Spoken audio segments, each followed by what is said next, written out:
tonight's mission, clear Act 2. First things first, going to Deshar. Pretty sure at the end of the last time, quickly finished that one quest to get the letter that to bring back to Shambrin. So let me head back out.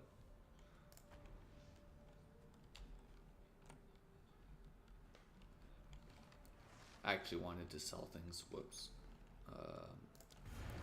Don't mind me.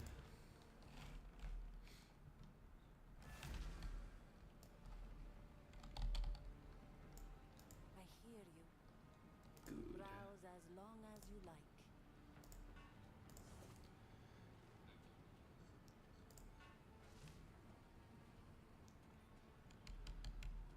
Just to mess around with that physical damage on this with 2 sockets already could turn into, say this and this has like 64 to 107, but this could be a good, very earlier, just a good staff to potentially make into something better. Even this one, but still going to sell some things.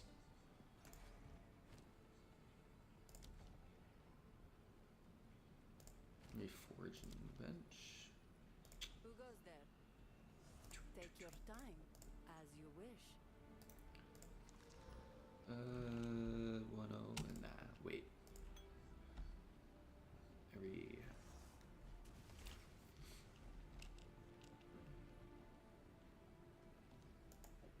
I'll unburden you. Thanks.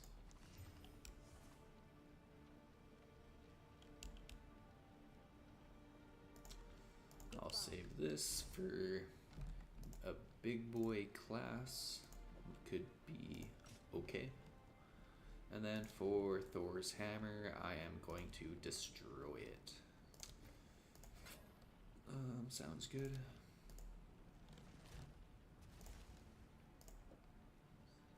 I think from now on, I'm just going to hoard all of these and try not to. Oops. Try not to make anything. Not sure if that's a okay decision, but I just want to have a decent stockpile lit for later on.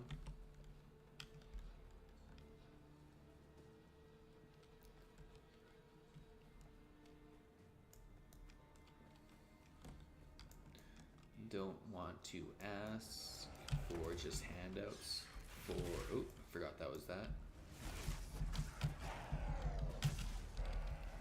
Don't want to ask for handouts from GGG to increase drop rates of things, but if I had to increase the drop rates for crafting materials, that would be nice.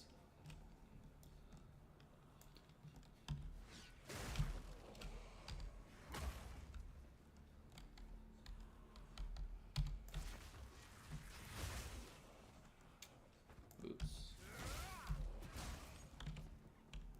My first priority for this area, I would like to find these twins. They are terrible. There are 2, wow, basically these 2 right here.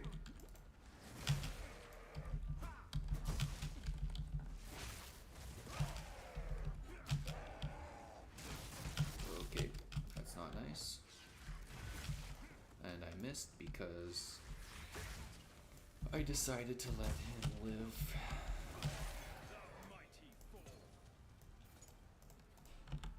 Wrong button.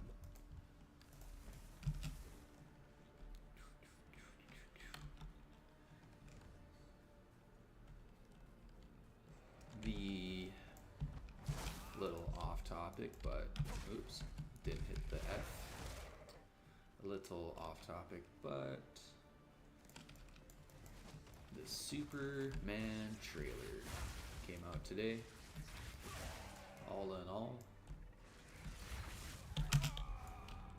that was very not super of me, actually.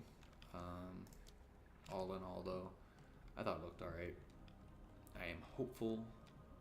I guess that's what the character is all about. But I'm hoping everything turns out good. Still not too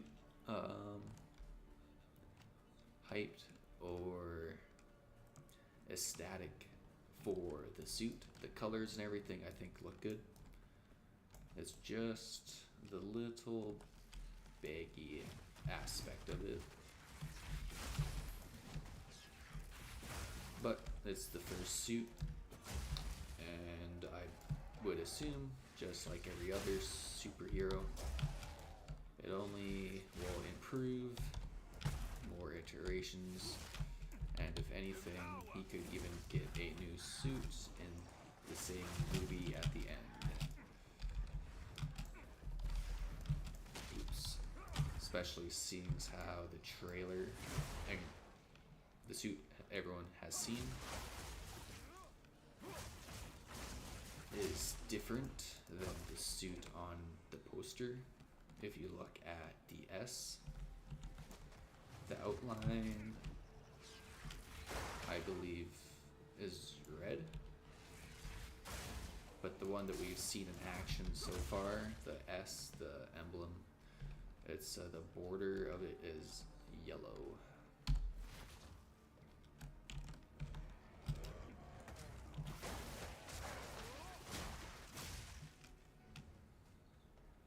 Definitely give David Corsnet, whatever his last name is, but definitely give him a chance. He looks the part, and I have not seen anything he has been in, but everybody says whenever I read stuff about it, the things he has been in, he does a good job. So that is nice to see.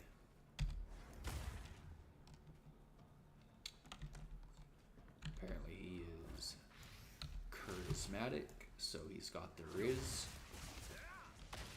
So that is good.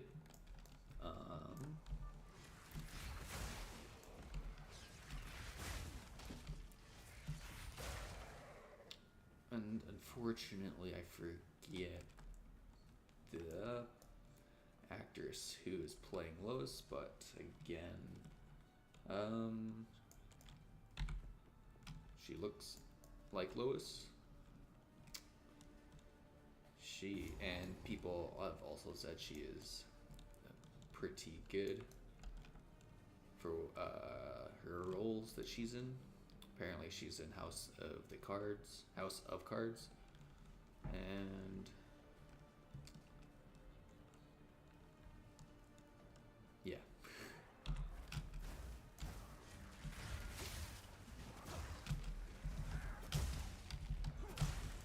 House of the Cards. That'd be a cross between dragons and the law. But no, House of Cards. I guess I'm used to saying House of the Dragon.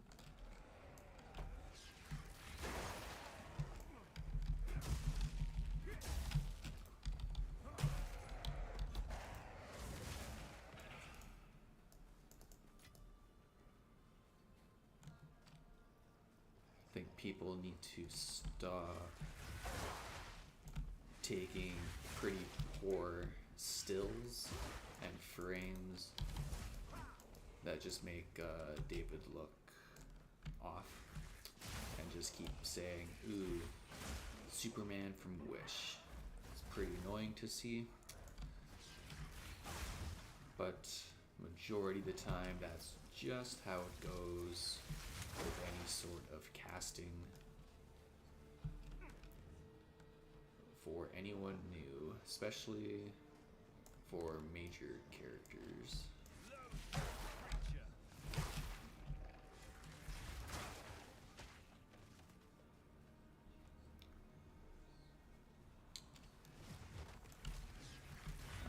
Personally, actually, yeah, Henry Cavill, his Superman is my favorite between them all. I grew up with Smallville, Tom Welling, great Clark, great early story of Superman. Nostalgic factor. Ooh, that's a cool glitch.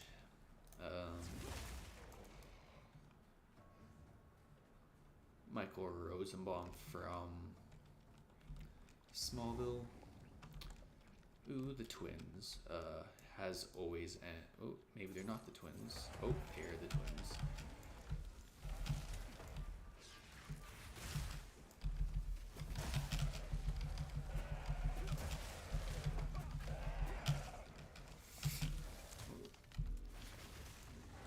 So far, no one has surpassed Lex for an on-screen live action. Personal opinion.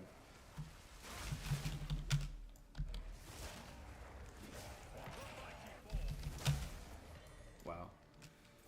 They weren't as difficult as I may have talked them up to be. But yeah. Michael Rosenbaum is still my favorite on-screen Lex Luthor. I always wish he came back, or they gave him more chance to come back.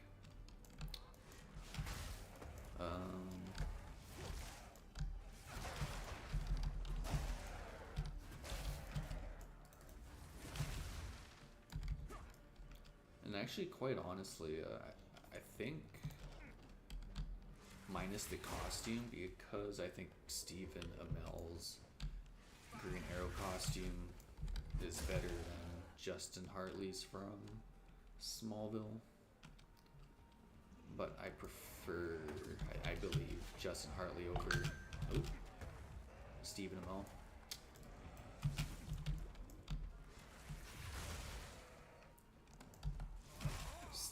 Stephen's Arrow was too brooding, too Batman, too dark, let's say. And majority of all iterations of Oliver Queen, I never really ever seen him too dark or brooding or Batman-like.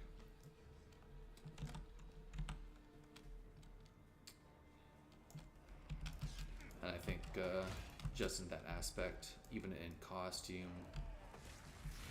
the Smallville, Justin Hartley, Oliver Queen, Green Arrow is just,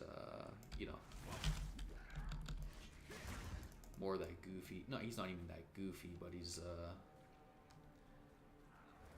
he has, I think, more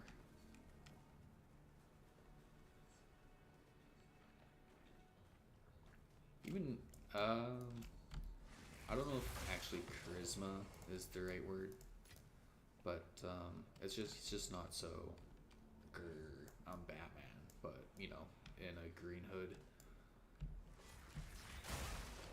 like Stephen Amell's. Not saying Stephen Amell's Arrow is bad. It's just actually I really liked the show for a few seasons, and then I just fell off of it.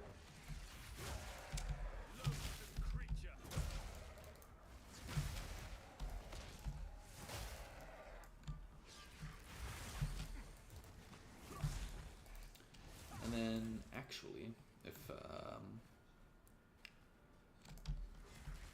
anyone sees this, I was actually in a few episodes as a background. The Flash. When Earth X invades Prime Earth, so that's when the Nazi Earth invades the Prime Earth, the good superhero places. I was actually one of the Nazis in the black uniforms with the red eye goggles. They trained us on how to march for an hour, hold a gun. I might be completely wrong, but it could be like a MP5. So I got basic military training on how to walk, march, hold the gun properly. So that's cool. So at episode 9 of season 4 of The Flash,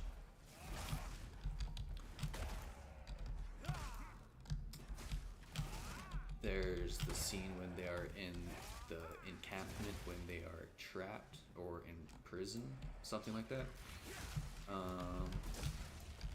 There are 2 scenes, even though nobody will know it's me because you can't even see like anyone's face who are playing the soldiers, the Nazis, unless you're one of the scientists, because then you're just in the lab coat and your face is being shown. But majority of all the soldiers, they are covered up head to toe, kind of looking like the Hellgast from Killzone. And I thought the costumes were actually pretty cool. I'm pretty sure, if I remember correctly, the scene, the part where I'm at, there's a gate opening to where I think it's Grant Gustin who plays the Flash, Katie Lotz, who at this point I think is White Canary.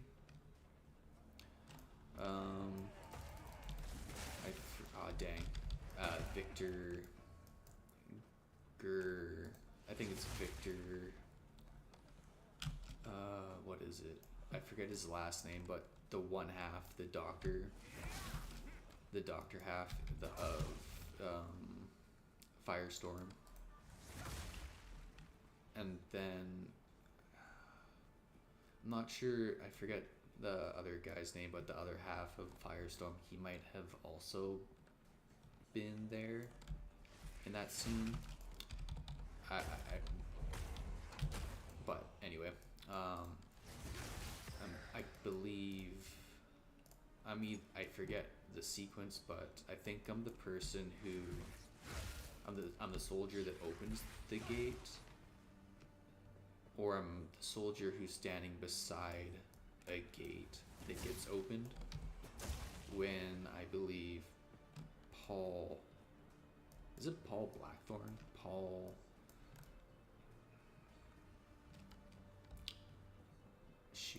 But I think his iteration, people who don't know who he is, he's the Canaries, the sisters, their dad, the police officer in Primer. But in Earth X, I believe he was actually bad. But anyway, he walks in a black trench coat. He means business. And I think I am the person who opens the gate.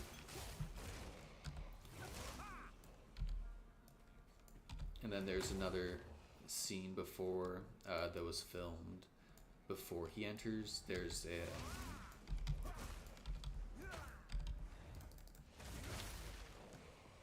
like, I don't know, eight, maybe 10 of the soldiers walking down straight line. So it's just like, I think it's like we're marching beside each other. So there's 2 lines of 5.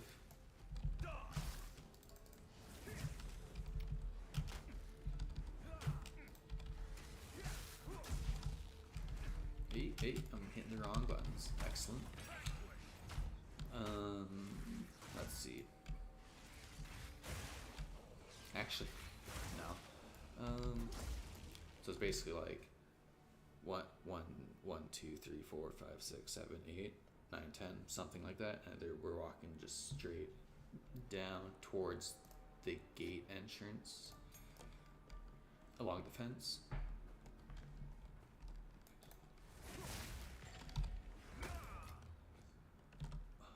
Excuse me.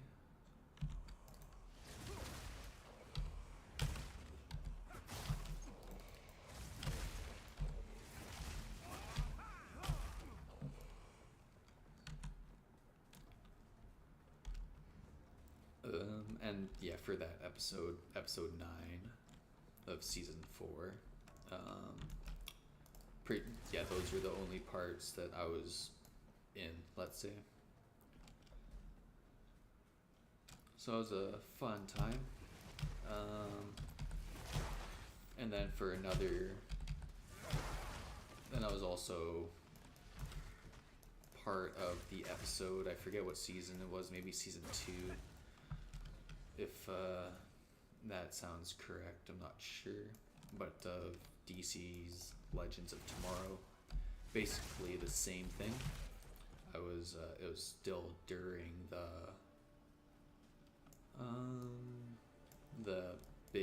one of the big crossovers, the Earth X invasion, and I was obviously a soldier again. And this shoot was under the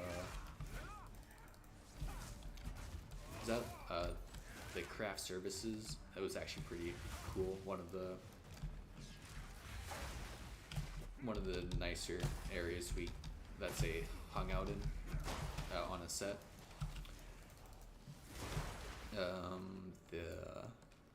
I'm encountering some lag.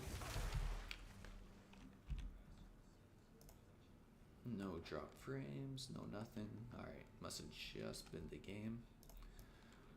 So craft services.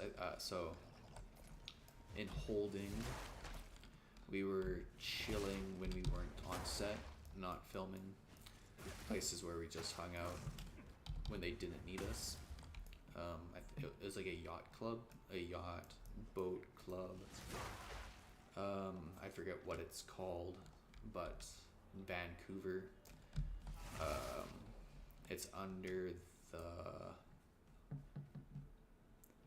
think it's the Granville Bridge.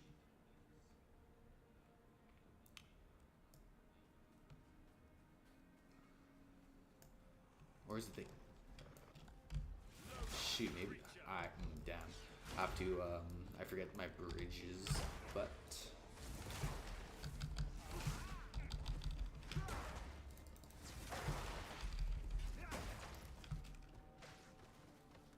I believe it's the Granville Bridge, because the Canby Bridge would be too close to other areas of the... Oh, shoot. Good old hops. But anyway, holding was in, yeah, this yacht club. So we had good shelter. It was kind of raining, drizzling that day. And cool enough. Actually, a lot of the heroes were there that day. It was a big big set that day. Wow, excellent. So yeah, we're under the bridge when we are shooting, and then there's a huge courtyard, not courtyard, but just this area in that part of the city where the bridge is. And they had a battle scene, shooting scene, lots of I would say explosions, but basically a lot of effects going on. And the few scenes, the few places I was placed, there's one scene in that episode when like the 10, 15 heroes are all lined up, and then adjacent I think, yeah, the opposite of them was a big line of Nazi soldiers,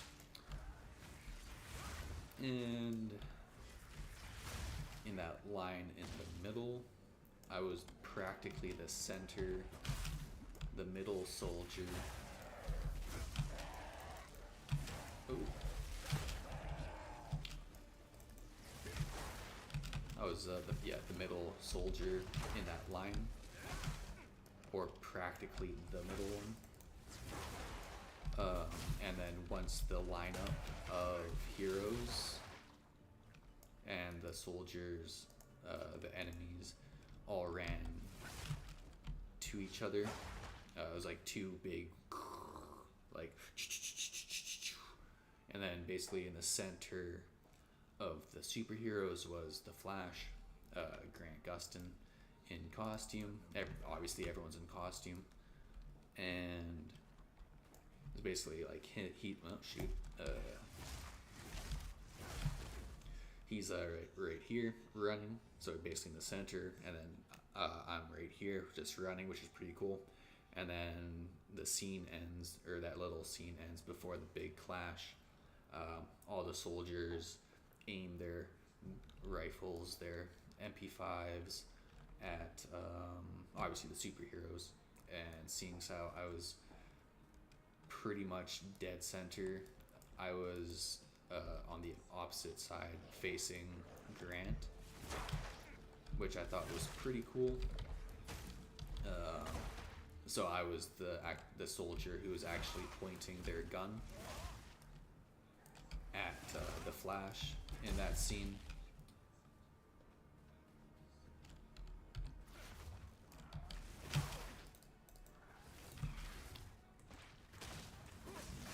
So during that day, I was there, and then during same episode, different scenes, I was running all around, chasing a few civilians.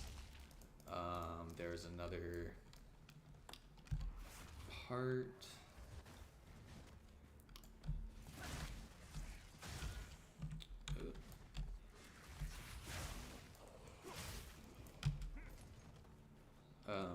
What am I saying?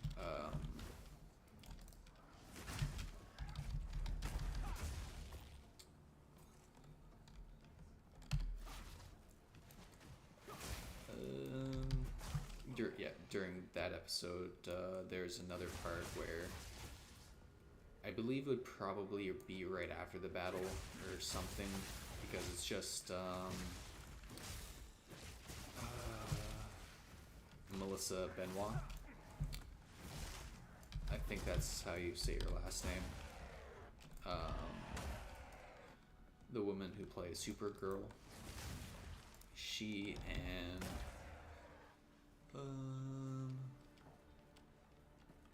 I completely forget his name, but he is from DC's Legends of Tomorrow. He's like the smart historian guy. I forget what his whole thing is. Is it Steel?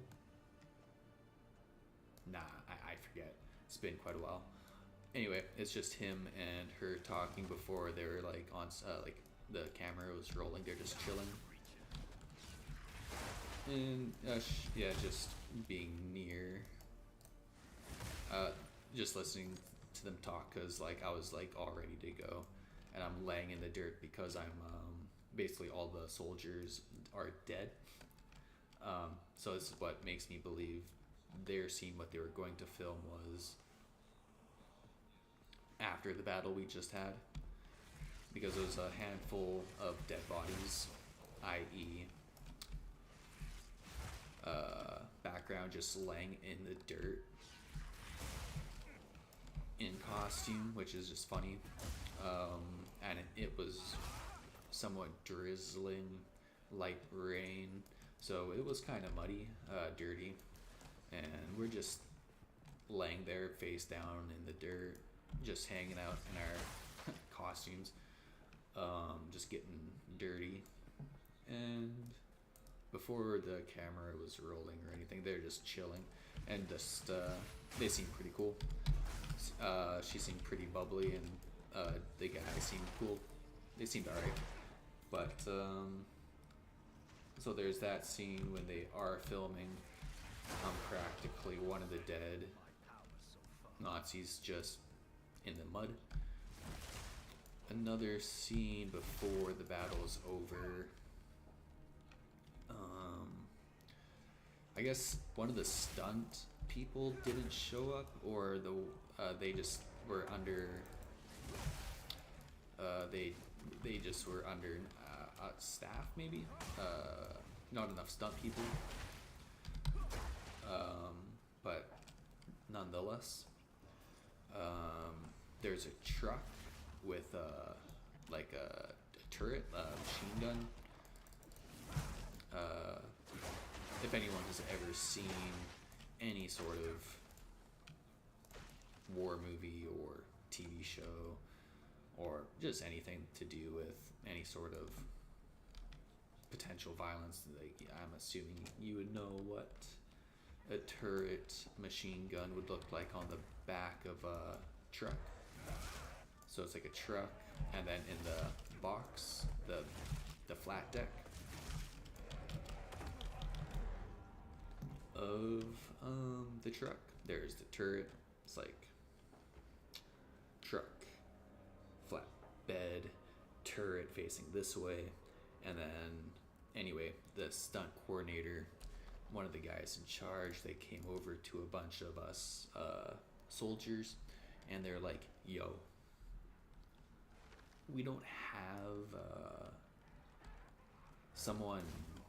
we don't have like a stunt person right now to hop in the back of this truck and pretend to be, firing this turret during the battle. So he came over to us and he was explaining to us about the situation, and then he's just like, so does anybody want to hop in the back there and obviously hold on to the turret as the truck is driving forward, as there are like explosions and everything going on while the scene is being shot. And I was like, hell yeah, that sounds sick. So he's just like, alright, it shouldn't be that dangerous. The truck will be moving, but it will be moving fairly slow. So it's probably like 10, maybe 15 kilometers, pretty slow.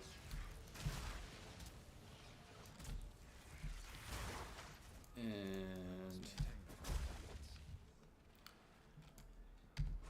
once action said action, once action said action, once either director or assistant director or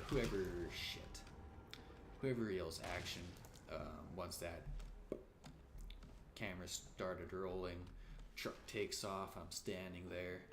On my left is where the whole scene kind of is taking place, where big stuff going on that way.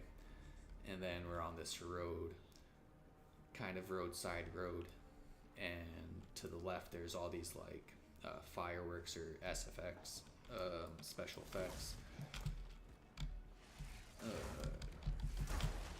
explosions going off all in a line. It's just like,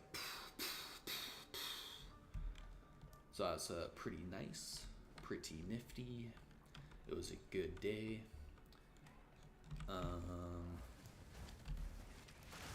Yeah, so that's pretty much all of this scenes. Obviously, like, no one's gonna know who I am unless I point me out.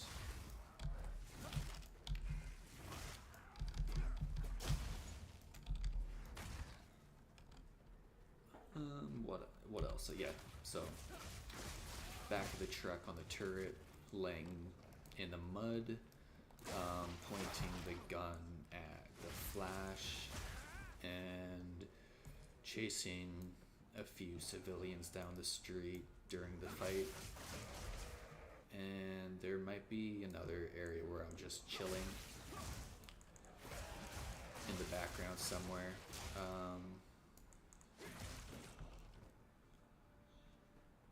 I also maybe there's a scene, I think, like a dark arrow, like an evil green arrow, I think, is fighting a person in this like roundabout, and then there's a truck just parked somewhere, and I might be near that. There might be someone laying on the truck, near the truck. I completely forget. It sounds like familiar if I was near that.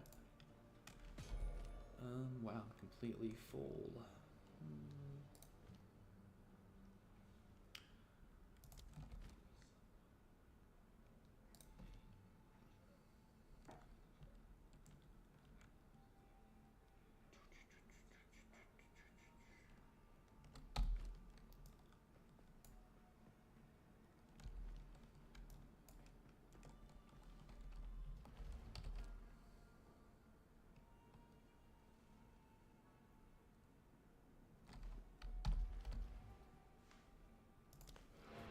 But nonetheless, that was a pretty good day. I think it was wasn't too bad. It was I think call time like 6, 7 in the morning, so not too out of the regular.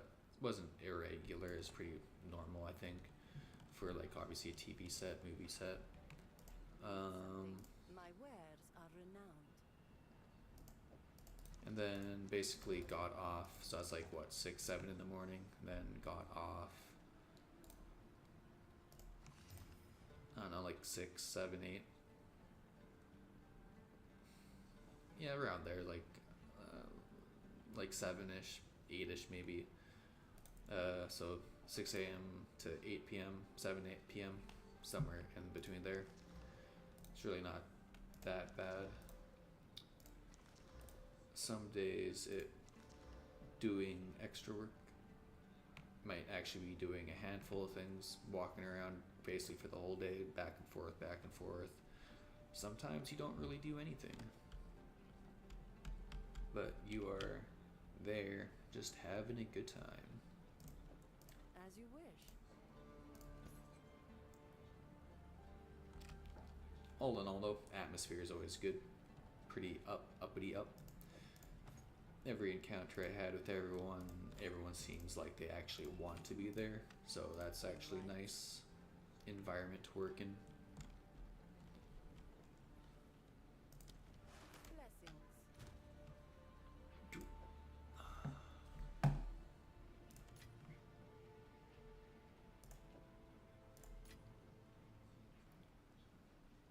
Nice. And then I was somewhat asked, but then it got filled. I was going to be in the Arrow episode of the Earth X as well, with the same Nazi stuff. But then they didn't need me because they already had enough people. So I was like, no problem. And then I forget if it was either the DC, another different scene, different location, for DC's Legends of Tomorrow for the same Earth X invasion. It was a night shoot way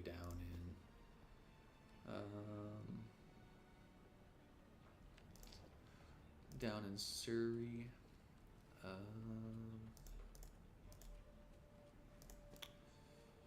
And it was a scene where there's a big group of Nazi soldiers just marching around, waiting at this warehouse or something, and No need to we were rush. waiting for, Sans guides you. I guess, the evil Nazi Supergirl to, like, get there or something. I think it was like Wentworth Miller who played like Captain Cold. Oh shoot, I forget his name, but the fire guy. His well, Wentworth and the same dude was in Prison Break, the two brothers. But I forget what his name was in the show. But basically, the fire guy. I'm pretty sure they were both there. If not both, then it was just Wentworth, and then I think Paul Blackthorne, the guy, the evil version, I think. But we're basically chilling, and they're sneaking around, and all the Nazi soldiers were lined up, ready to march on out of there or something. And then an alarm, I think, goes off because something happens, obviously. And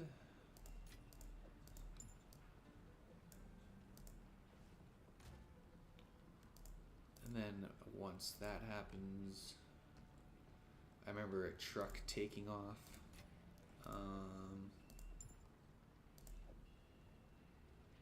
It was pretty chill. And then basically, evil Supergirl shows up and she like drops out of the sky, and we're all supposed to click our heels to get, well, not supposed to, we all did, because that was what we were supposed to do. We click our heels together and we all do the old salute. We all, yell out like "Sieg Heil," and Nazi Supergirl is there. So that was something. I was going to go down this way to the staff.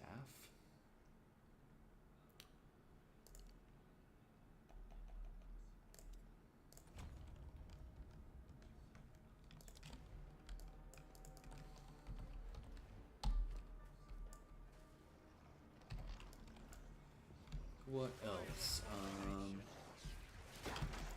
So that was either for one of the scenes for the DC's Legends of Tomorrow Nazi episode crossover, or that was a Supergirl episode for the crossover, I forget.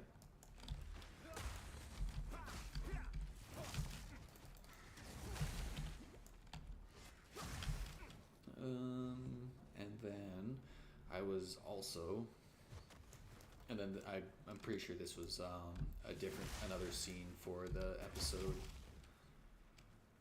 of the DC's Legends of Tomorrow. They are in some laboratory, some like laboratory.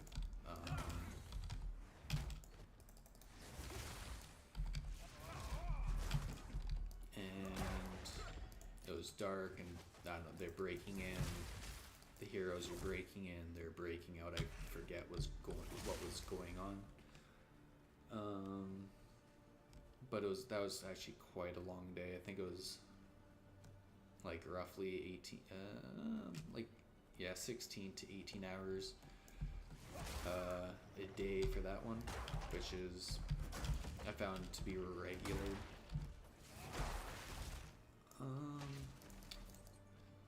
I remember there was on that day,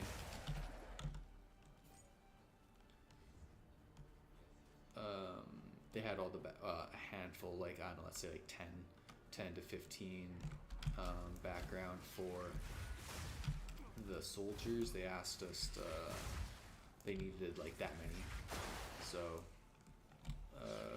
everyone who was in holding, who wanted to go for this shot, we're like, alright, cool, let's go. We got to the area. It was pretty dark.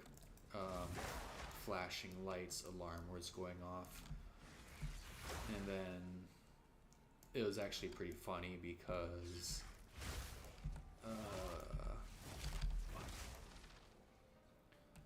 once once the camera's rolling and obviously the scene was being shot, we were told to run down this hallway even though we couldn't see anything. And then they did the scene, they got the shot, they reviewed the footage, and then either like the stunt coordinator or someone, maybe an AD, just someone, one of the people in charge, they came over to us and they were like, yo guys, you guys didn't look like you knew what you were really doing. We rehearsed this, what's going on, what will, you know, basically the rundown. And then we were like, yo, we're only background. We're not actually stunt. We didn't rehearse this. You know, we're just doing the best we could. And the guy's like, oh shit, my bad. Because I guess it was deemed that this scene that was being shot was a little potentially dangerous, only because it was really dark. Plus, we can't even really see out of the goggles that we were wearing, and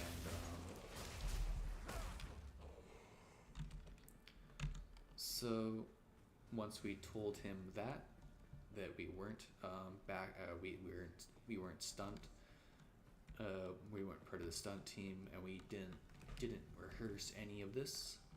The guy's like, oh dang, okay, my bad. So we're gonna do this again.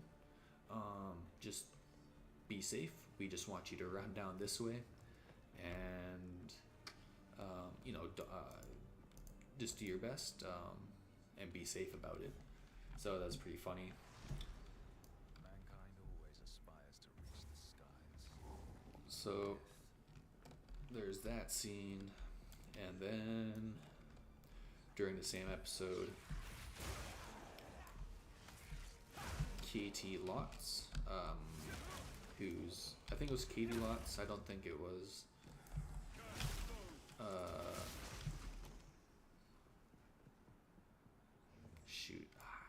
I forget her name, but her sister in the series, who plays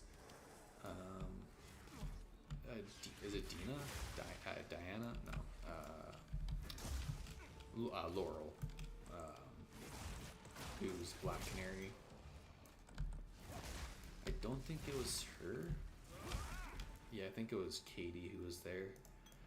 And she was like running through, or maybe it was both, I forget. But anyway, there's one scene, they needed like a few Nazis, and I was like, yeah, sure. They're like, alright, we want you to lay down right there and you're dead. Don't move. And I was like, excellent. I can do that. So once that was going on, when I heard them say action, I just laid there, held my breath. I don't want to be breathing. But yeah, it was pretty chill. Good day. And that was all of my soldier work for those episodes. This guy should be dead. All in all, it was a good time.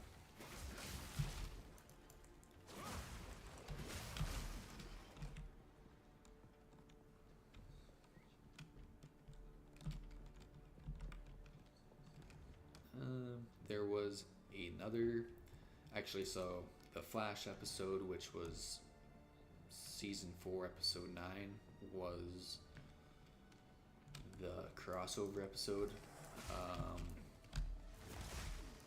Then I was also And the very next episode, episode 10. And when I say I'm in it, it's like nothing special. It's just background. It's just chill.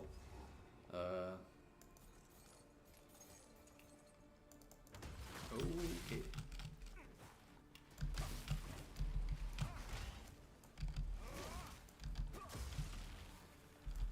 It's basically the courtroom, the trial against Barry because he's framed. And I am sitting. Oops. I'm sitting behind Grant.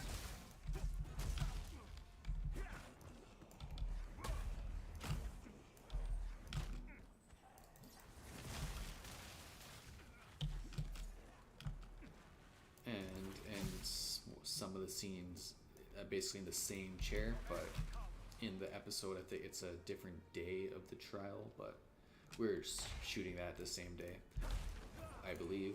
I think it was a 4-day shoot, 3 or 4 days where they were filming that. But in episode time, during one of the days of the trial, Cisco is sitting behind Barry, and I'm also sitting beside him. Maybe a chair over, I forget.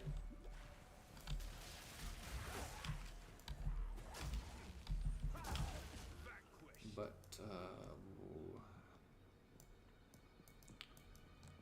dang, I forget.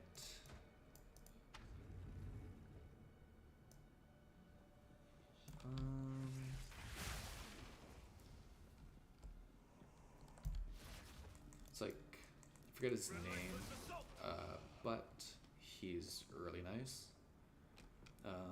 It's like his name's on the, you know, when you you have the word, the name that you, it's like on the tip of your tongue, but you just can't say it.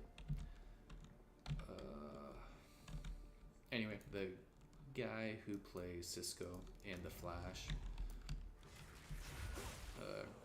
really nice guy. Only really talked to him briefly, not too much, because generally you are told not to like bother obviously the main people, the actors and all them, but we're just chilling. And I just like looked over and I was just like, hi. He's like, yeah, man. And then I believe it was season 4 is when Cisco got like the new hairstyle, more like lush, more just I don't know, maybe more volume, just more. And you know, just wanted to see his thoughts on it. So I was just like, yo man, how do you like Cisco's new hairstyle? You rocking it, like, you know? And he just told me his thoughts. He's like, yeah, it's pretty nice, looks pretty good on camera, something, basically he enjoyed it. I'm like, that's cool. And you know, didn't say too much, didn't want to bother him too much, but yeah, he looked pretty nice guy.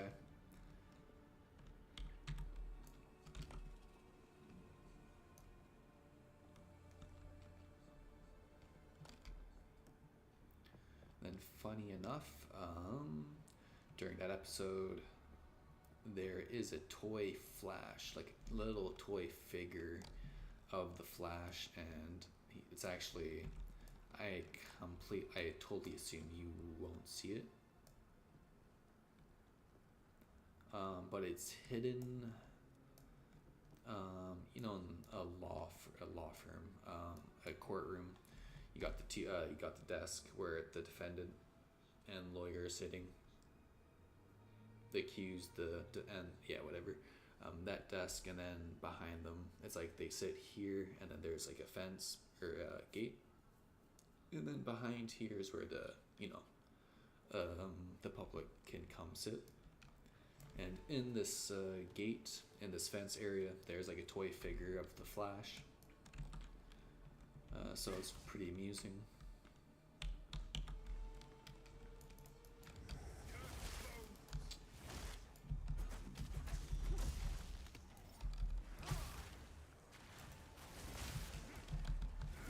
That was also the really funny thing was happening during that episode. One of the days they shot it, they were doing one of the slow motion Speed Force scenes when Barry is obviously running super quick, slowing down time and everything. And that's when like he like brings Candace, Iris, into that zone. So obviously she's able to talk to Barry on what's happening. And so when that happens, it's pretty funny on what was happening behind the scenes. So everyone, let's say, actually, let me demonstrate in game. So this pillar right here, this is where Grant and Candace, Barry and Iris are standing. And then the camera is me. The camera is on a circle track, and it's going around them like this. And during this time, the camera is obviously pointed inwards towards Barry and Iris. And let's say over here, this is where the public, or basically this is where I'm sitting over here, and all of this is just where like the public gallery of people that can come in and watch the court case. So we're sitting over here, and every time the camera is on this side, you can see directly over here where the public gallery is sitting. And so we were instructed, once they go into this Speed Force super speed slow-mo scene, every time the camera is pointing this way towards us, we're supposed to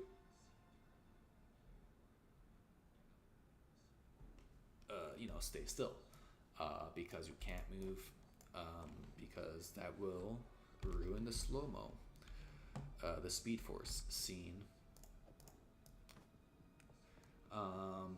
But funny enough, once the camera basically got this over here, yada yada yada, facing this way, what's that look like on the screen? Basically, yeah. Anyway, when it was facing away from us, we had a little couple second time to move or whatever if we needed to. But the funny part is, when this was happening, when the camera wasn't facing us, I was actually turned behind like this, looking at the person behind me, and she's sitting beside another guy, and the three of us were having a good time because every time the camera wasn't facing us, I remember his name. I'm pretty sure it was Lionel. He was sitting beside this one girl, and every time the camera wasn't facing us, he would go over and like try to like poke her face, or like kind of like flick her ears, or twiddle with her hair, or he was just doing whatever with himself. And it's not funny by any means, but in a situation like that, where you're not supposed to move, not supposed to make a noise, not supposed to do anything because you don't want to ruin the scene. It was really funny. So anyone does those try not to laugh challenges, well, that was try not to laugh and get fired challenge. And it was a good day. I had it really easy because I could crack a smile because I was actually not facing the camera, because I was actually midway turning around. So I kind of had the chance to kind of break, but still I couldn't make a noise.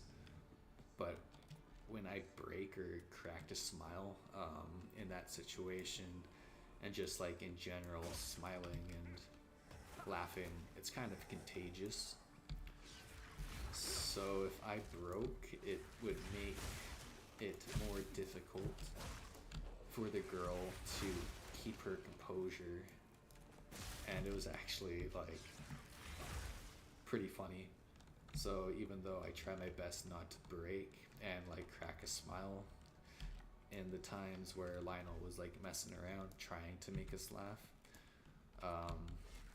because if I did, it would make it harder for her to stay composed. But anyway, it was quite fun. It was a good day. Try to take it seriously because, you know, they ask, you know, to not move, not make a noise, don't do anything. It's an important scene, they would say.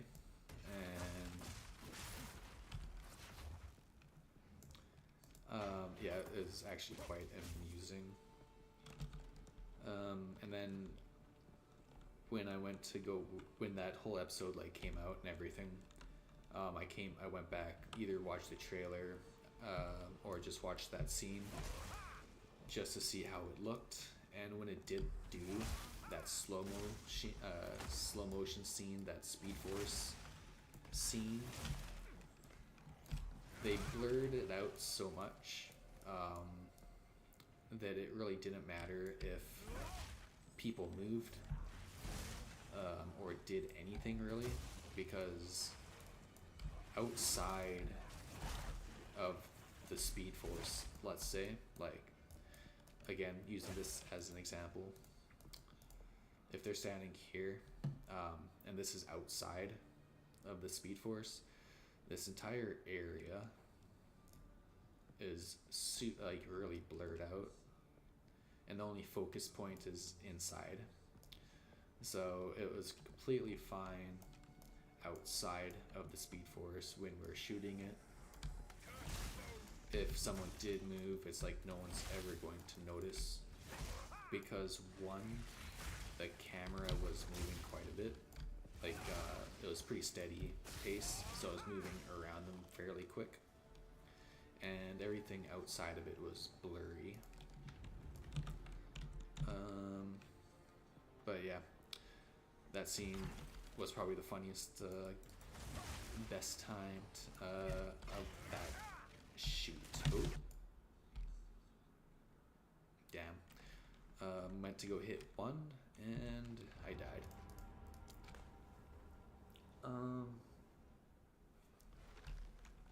Really. So that's the best time on that shoot during that those days. The worst shoot for me was don't die. So during that time, I guess Grant Gustin, he was sick. So obviously doing scene after scene, doing scene after scene, trying to sound normal, not congested, not sick. Obviously it's more difficult than what one might assume, and obviously he's tired, and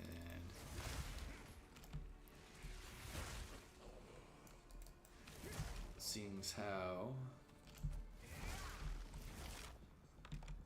sitting behind him. I was like, alright, cool. Just chill. Don't do nothing stupid. And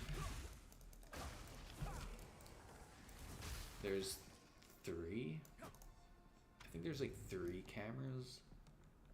3 different locations set up. One to capture, I think, the jury's faces, their reactions. A camera, basically a face camera focused on Grant. So it's basically just like head on. And then another one which was across the room that was focused on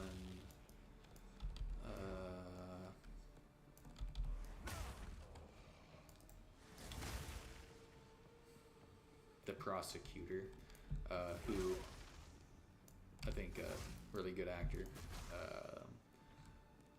So that camera is the prosecutor. He's walking back to his side, back to his table, and right here it's like following him. This is the camera, so it's pointed this way. His desk over here is Barry's desk, and the camera is on this side. So they're walking this way. He gets back to his desk, and one of the directions the director told the gallery, the extras, to do is just to be natural, do the natural thing. So everyone's attention and focus was, or at least mine, because I thought it was the most natural, is to follow the prosecutor, to follow the lawyer back to his desk. So how would it be? Sitting this way but facing this way, and I'm just watching him walk back, and then once my head hits to like this position, obviously I was watching him walk back to his desk, his table, and once my head hits this spot, I hit the camera dead on. I looked pretty much it straight into the lens, and I was just like, fuck. I didn't say anything, but like, I was just like, I'm not smiling.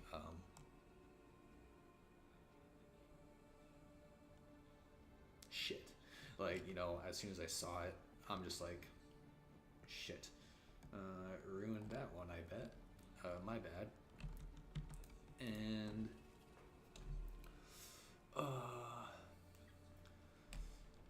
it was either that take or another take, but I had a feeling I fucked up twice. Once was that time, and then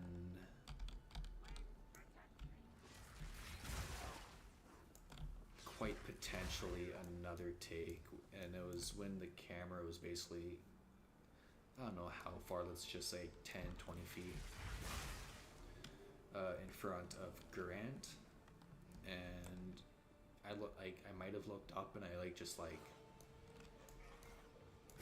fuck, spiked it.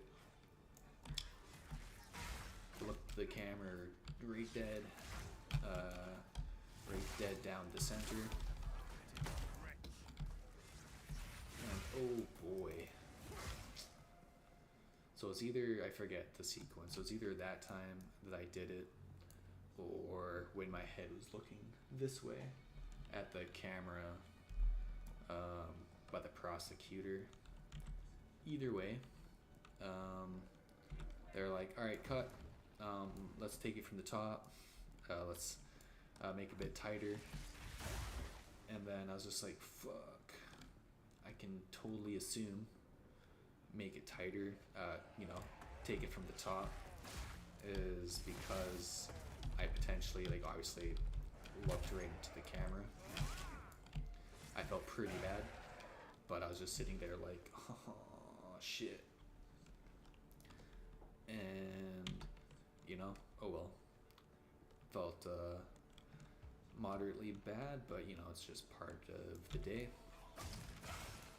And I believe it was one of the scenes where maybe Grant had a few lines or something, and you know, I'm there, I'm sitting behind him, and he's saying everything really good, doing a pretty good take.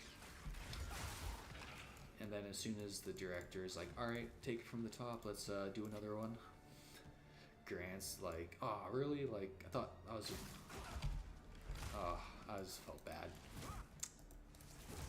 Not painting any negative things about him, obviously.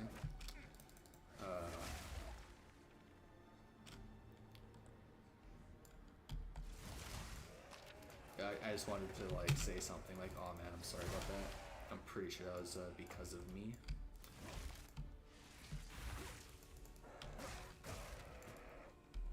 But all in all, pretty professional. Good, good team. But yeah, I just always remembered after him taking, like, you know, a handful of scenes, or a handful of takes during that scene, and then the whole like, all right, take it from the top, let's do that one more time. And he's just like, oh, what, really? And I was like, oh fuck, that's probably because of me. So I felt pretty bad about it, but you know, just sit there and get through the day. I have no room for that. And it's pretty understandable. He's sick. He's doing what he can, and you know, it's just part of it. I remember, ooh, yeah, that's right.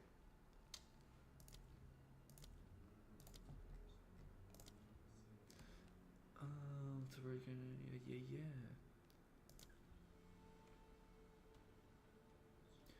I remember, man bounty, light bounty.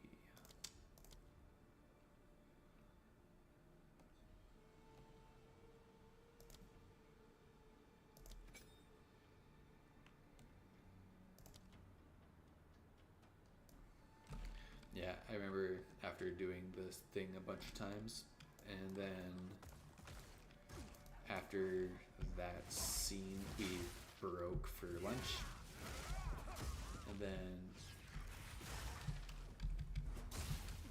that's when I actually like went up. I didn't say anything to Grant or anything, but to the director, I was just like, hey man, one of those times that you guys had to reset I have no room for that. and, you know, take it from the top again. If that had to do anything with me, and because I accidentally like looked down the camera when like even I knew that, I was like, oh shit, fucked up, my bad, because like, you know, I don't want, you know, to cause any problems for them to do, you know, longer takes and everything. But yeah, I just went up to him, I was like, hey Phil, and he's like, yeah, what's up? And I'm like, hey man, blah blah blah blah blah. And I didn't say blah blah blah blah blah, but you know, expediting the story on what I said to him. Then he came back and he's like, hey man, it's no problem, like don't feel bad or anything about it. There's multiple cameras, we have multiple different angles, don't worry about it. One thing we ask you guys to do is just to be natural, and you know, there's ways we work around it, and it's totally fine. And he was really nice about it. And at the end of the day, maybe they didn't even take it from the top again because I spiked the camera. Maybe it was just because of a different reason, but to me, I totally think that's because of why they retook at least like one or two scenes. And I was like, ah, shit. Shit. But that's just how it goes. Um,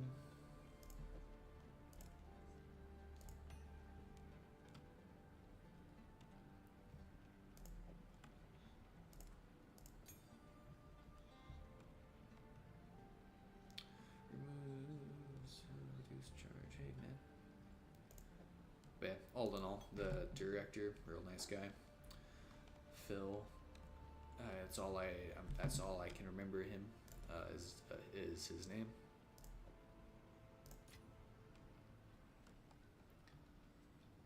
Phil or Philip. Maybe it was Philip, but I heard people calling him Phil, I assume for short. And that's when I just went up to him right once we broke for lunch. That's when I was like, hey man, oh, sorry about that.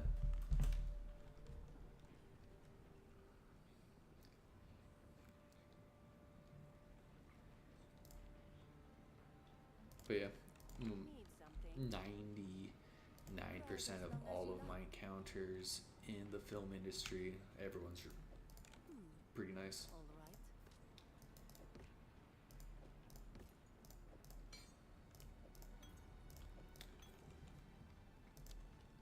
Take care.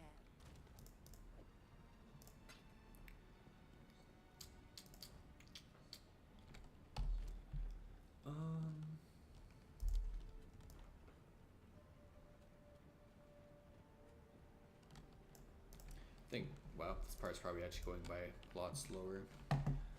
Just because I'm not too focused, so my bad. It's more of a story time. Let these towers stand. Yeah. That's when everything comes alive, right? No? Let these towers stand for all time, so that the sands may never swallow the honored dead. We give you to the sky and to the wind in defiance of the doom of the desert. Mm-hmm.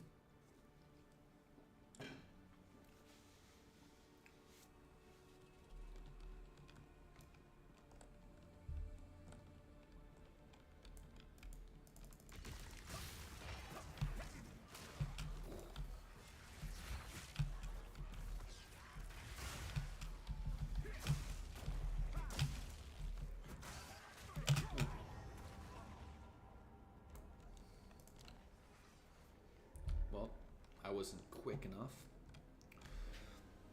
Oh shit.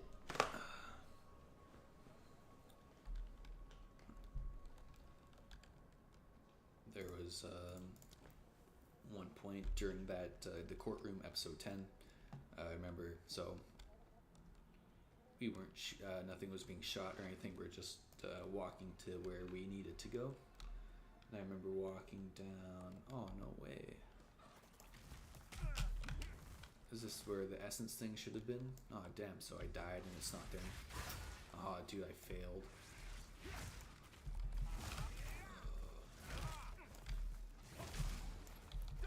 But I remember. Oh shit.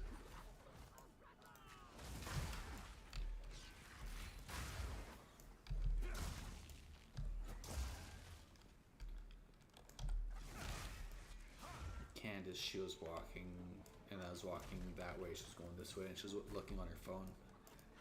And then, almost like walked into me. It's like I was watching where, obviously I was going and saw her coming, so I saw her like walking, but obviously she was facing down, so I just like avoided her, and she's like, oh, she's like, shit, sorry. Maybe she did say shit. That's just me. But she's like, oh, sorry. And I'm like, ah, no, all good, no worries. And yeah, that's basically my day for those shoot days.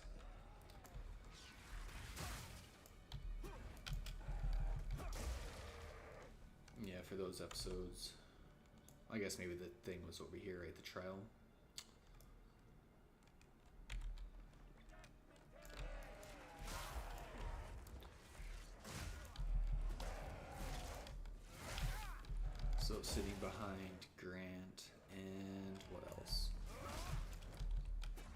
either I think it was after, maybe before or after, but the courtroom scene there, the scene when they're walking in the halls, in the big crowd of people, basically the public, the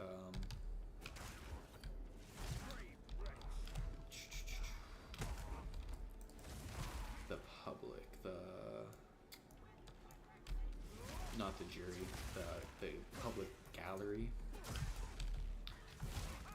We were all just like obviously in the halls before entering the courtroom. And for that scene when that was being shot, I was like somewhere in there.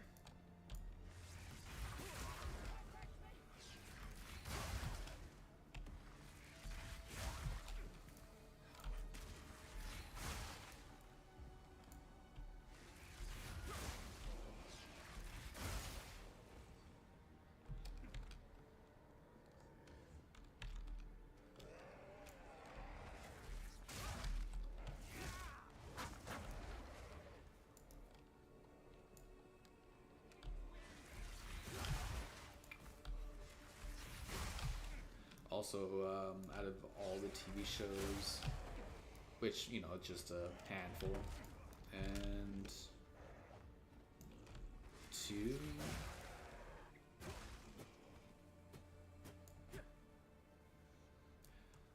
maybe it was just one movie, but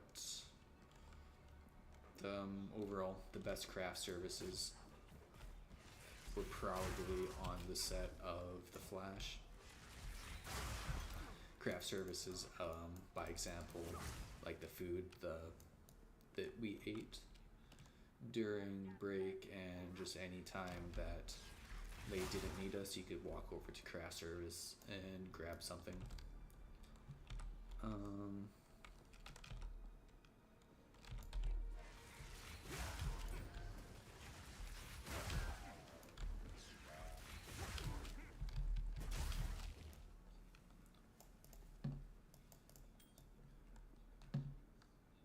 There's the one day. Can we cross that? Oh, maybe.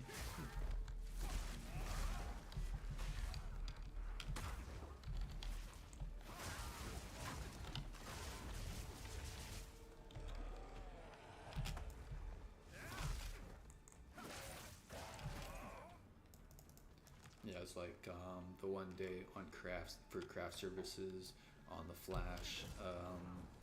The one meal that we had for lunch.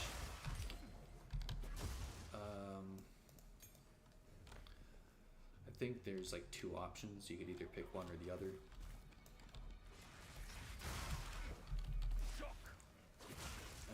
Shoot, I forgot the one. Maybe it was like some kind of roast chicken or some sort of meat.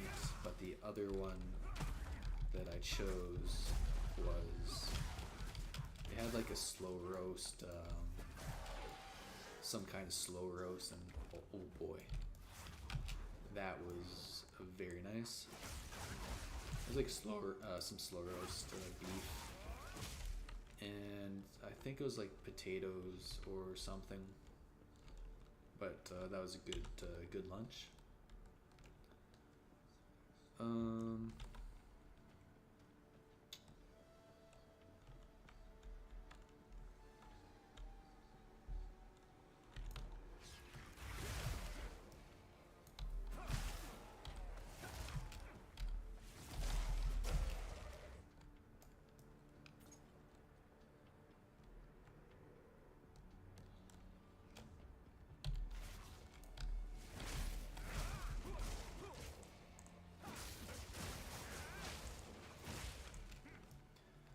I would say probably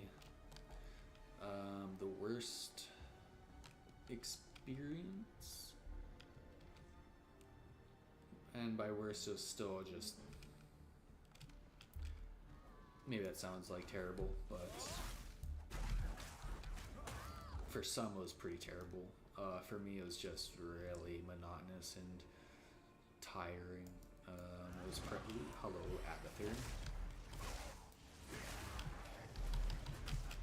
It was for the movie Skyscraper. Oh wow. Skyscraper when The Rock came up to Vancouver to film that, or at least lots of it.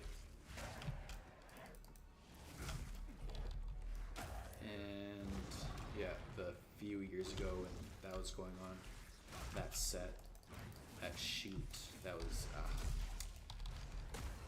not the best. They had prox, I don't know, maybe this is a rough number, but from what I remember is pretty hefty amount of people. I don't know, like 300 people. Maybe it was more, maybe it was a bit less, but it was quite a lot of people, to say the least. And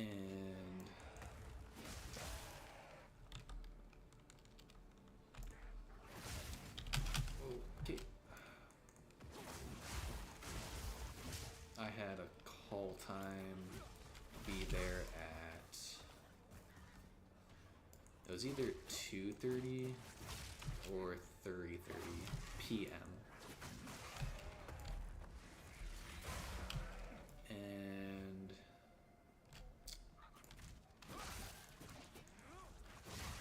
I got off, or everybody got off at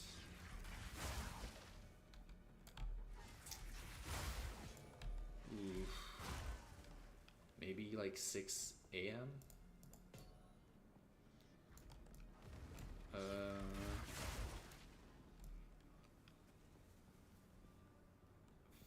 5:30, 6. Yeah, it was between like 5:30 to 6:30, maybe 8. I forget. It was obviously like a handful, quite a while ago. Whenever the filming of Skyscraper was going on.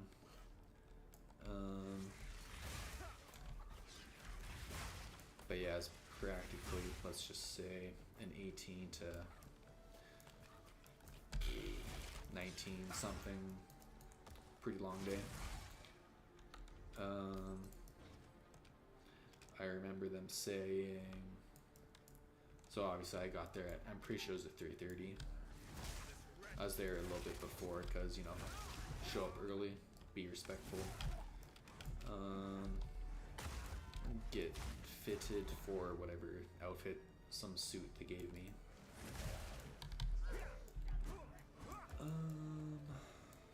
And then basically wait for quite a long period of time.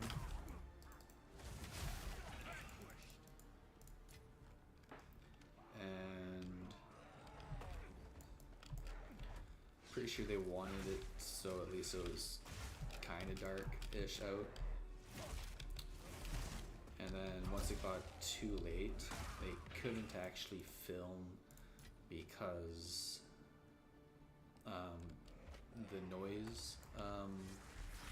the noise bylaw, and they wanted to film with a helicopter coming in to, like, I think like Surrey Station, Surrey Central,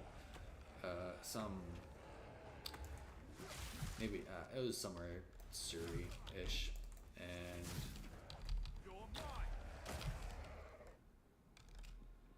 they just couldn't film from one time period to another,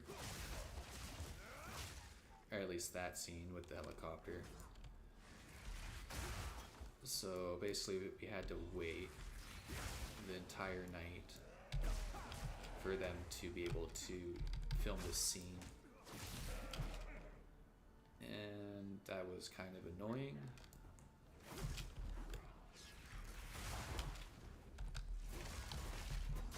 I remember them saying, all right, lunch, our like big break for like actual meal is at 12, like 11:30 or 12 at night. So then once it got to that time, it was like, nope, push it back. Lunch at like 1 a.m. Oh no, push it back. 2. So it was pretty late. From my recollection, they pushed it back like 2 or 3 times. That being said, if you were like, dying of hunger, you could totally just like walk off set. There's enough people there to fill your spot. But they wouldn't really want you to do that too much, just because too many people leaving, then it might look too empty. But nonetheless, there's lots, or quite a handful of elderly people, and I quite remember once it got pretty late at night, early in the morning, the elderly folk, some were actually getting pretty sick. I remember seeing this one guy starting to throw up. He was just, just pretty done for the day. But from my knowledge, they were kind of, tiptoeing around the laws with some things. And then the next day, I think from my understanding, the actor's background, just the union, actually showed up to make sure they were actually following the code and everything. I also remember I was supposed to do the 2 days. I only did the 1 day, just because that first day was just gross. And I remember the people I was with, I emailed my agent, and I'm like, yo, this is what was going on. And she's like, yeah, it's definitely ridiculous. So she instructed to contact the union, but I guess like a bunch of people who were on set background already did that, and that's why, I guess, from what I hear, the union showed up.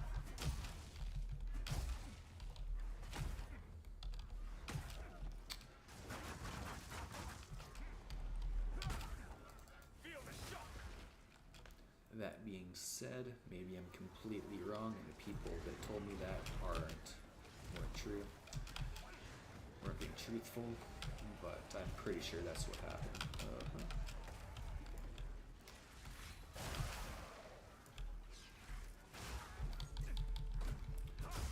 Anyway, never saw the movie, and there's no point to watch it just to try and see me, because the position in this big group of people, I think I was pretty close to the front line, but even then, it'd basically be difficult to see me if I was watching it just to see me in that one scene for like 5 seconds, because I think the camera just like pans over everybody.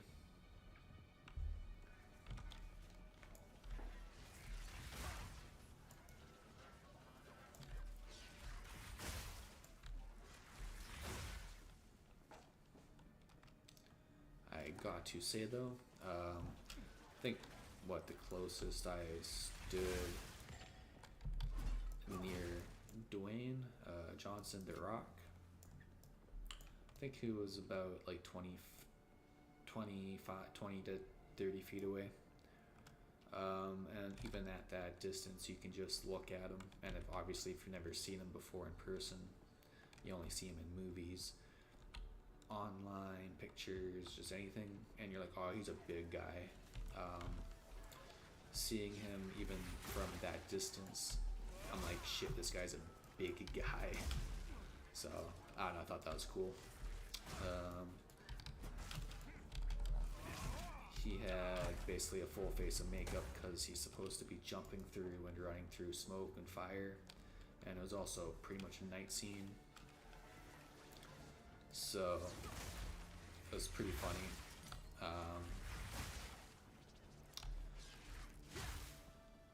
anytime he'd smile or laugh, it's pretty dark out, and you look in his direction and you see this big silhouette, but you can't like see him too well at some points. But he smiles and his teeth just glow in the dark. Pretty funny, pretty white, shiny teeth.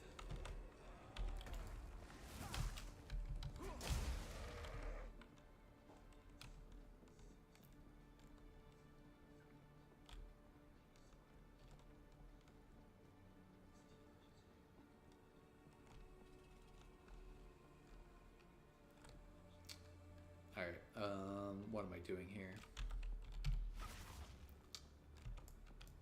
Seeing as how I grabbed this, I think subconsciously I just started running around and trying to find all of the, like, kill all of these. Get me more experience. Get me more prepared for the boss, which is, I don't think I forget, I think I did die the first time I did it. A few times, maybe not. Maybe it was a boss I just ran through really fast, but I can't remember it being too difficult, so maybe I don't really have to prepare too much. But regardless, I still want to go around and kill all of these. I'm pretty sure you went down here, yeah.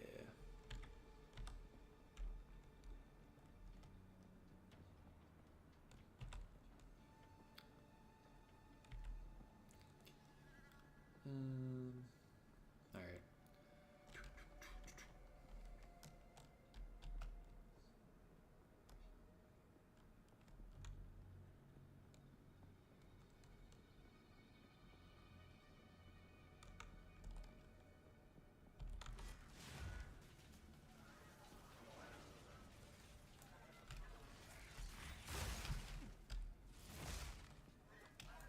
Oh.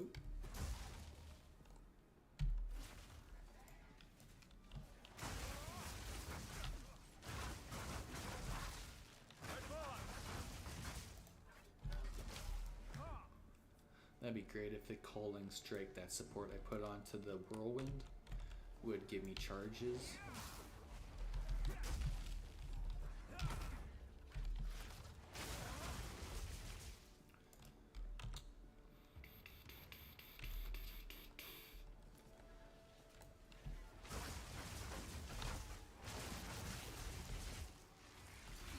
Oh, I am by dying, all of them spawn again. What an idiot. Oh man. Alright, I'll be right back.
The Spires of Deshar.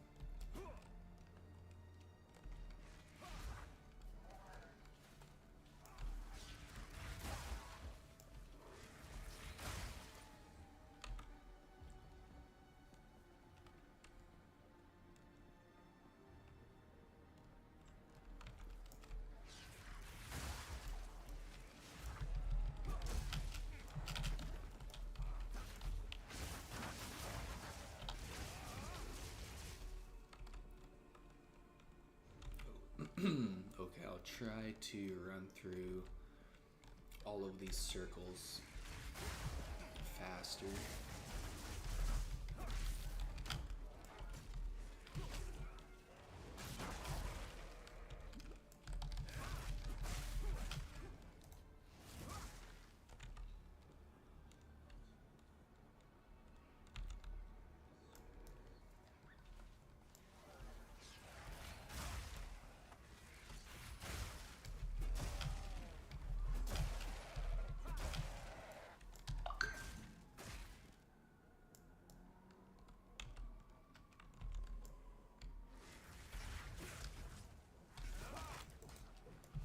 Hey now, I didn't say to leg.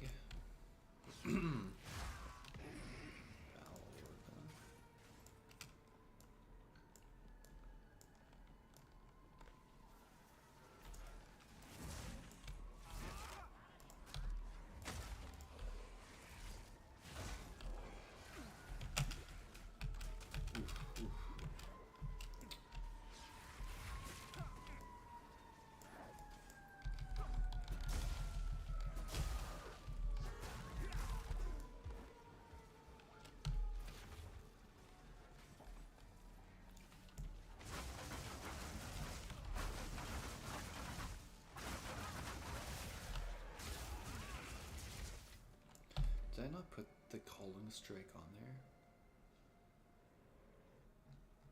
Yeah, sure it did. Sports goals have calling strike against rare. Oh, it has to be rare or unique. Okay. That will explain why it doesn't work on regular.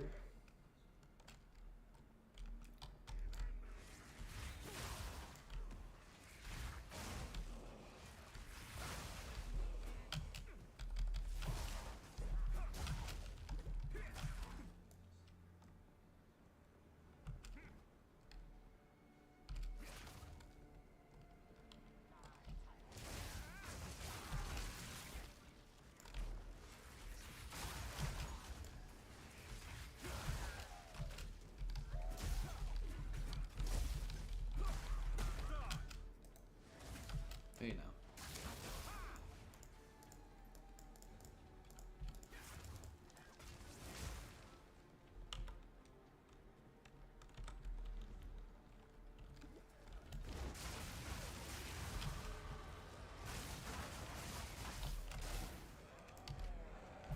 Okay. I don't know. What button am I not pushing right?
Hey, don't be stupid and die.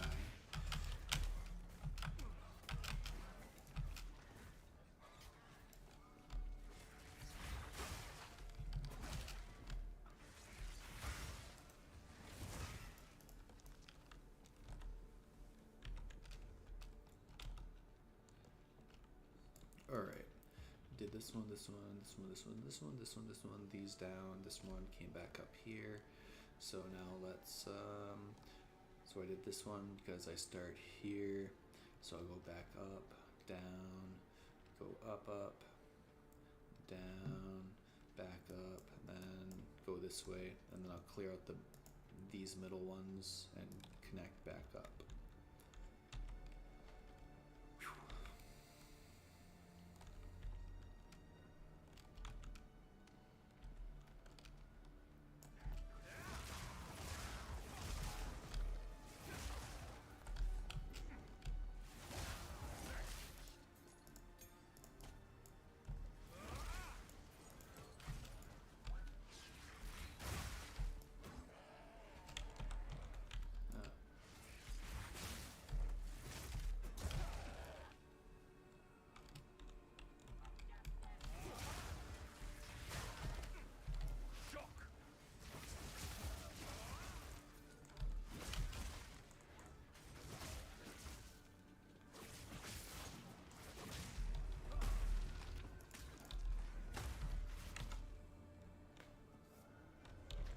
Hey, hey.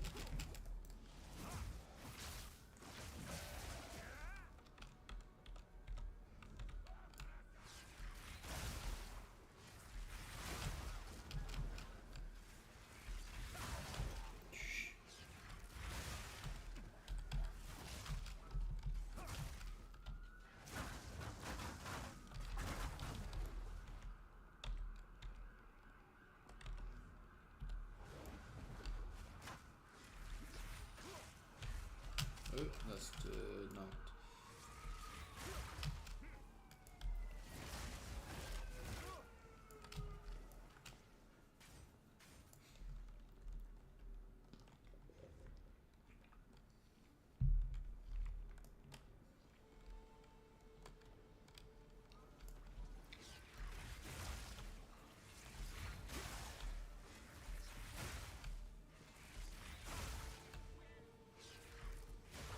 What is going on with this?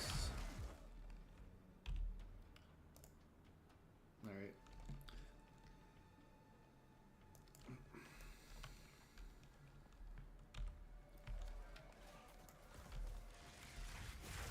Some weird lag or server maybe. Just some weird jittering.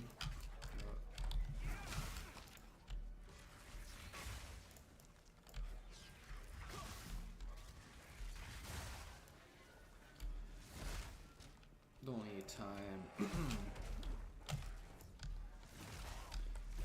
only time I faced pretty severe frame issue was actually the other day.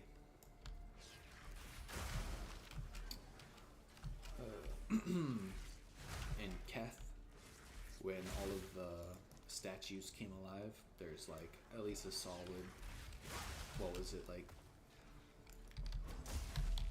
at least like 50, maybe 50 statues came alive. That was like the biggest time any sort of lag issue, frame rate issue happened. Last time I came through this section in Act, or Cruelty, or just regular Act 2, didn't face any latency or frame issues or anything. So this is a new detriment, this playthrough, or not the...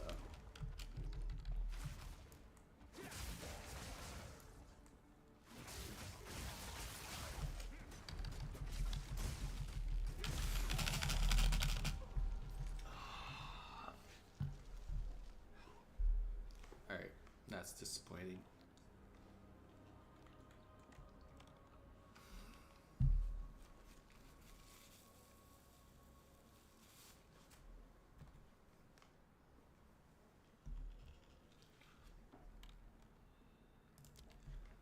you know what? Let's kill all of these after. I'm just going to go to the boss. Wow.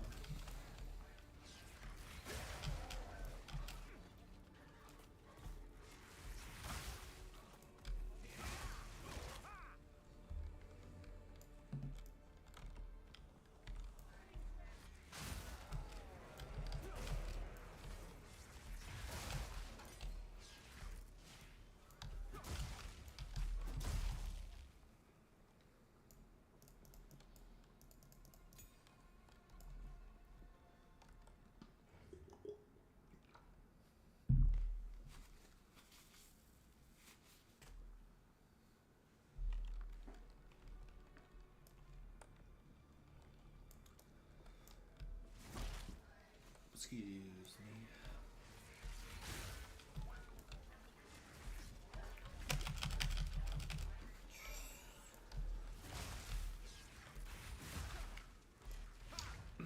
I probably said it last time, first time coming through here.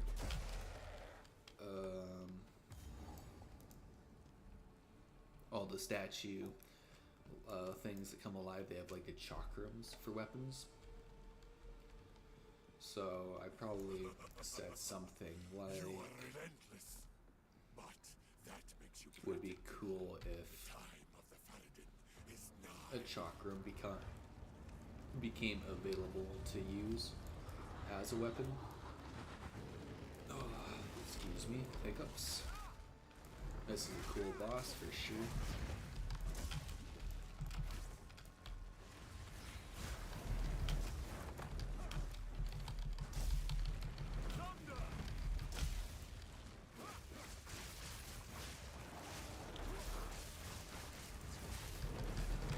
Hey, excellent.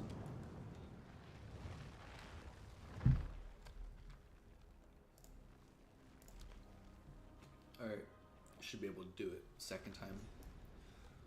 I just felt lazy and stupid, so I didn't move. That makes you predictable. For some reason I thought I was actually going to survive, but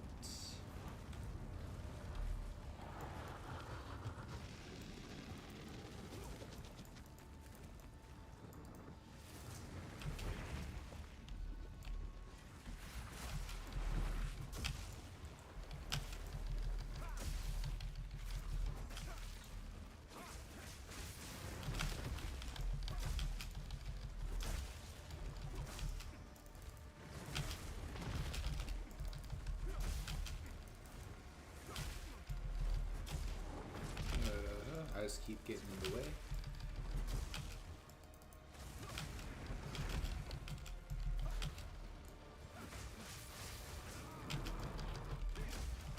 What's he doing?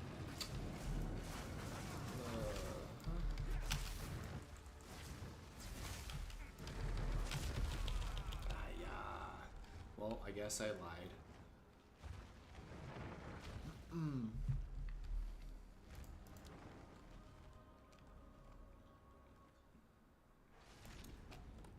Third time's a charm. You are relentless, but that makes you predictable. The time of the Faradin is nigh.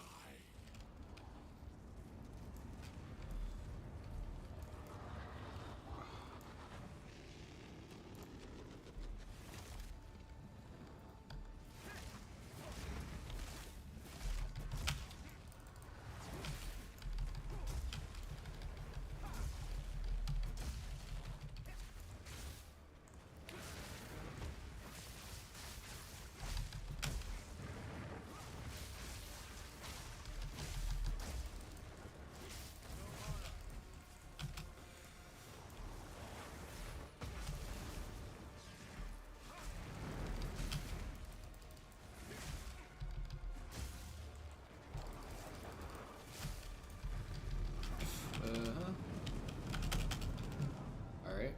This is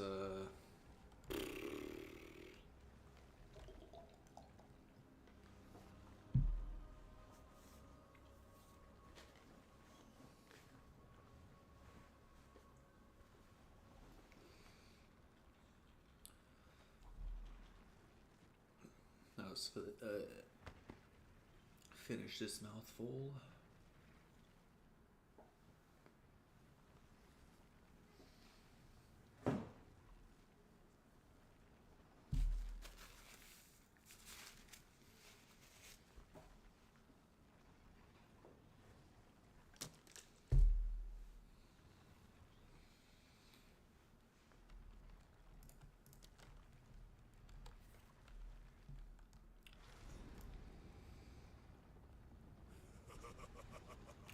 You are relentless, but that makes you predictable.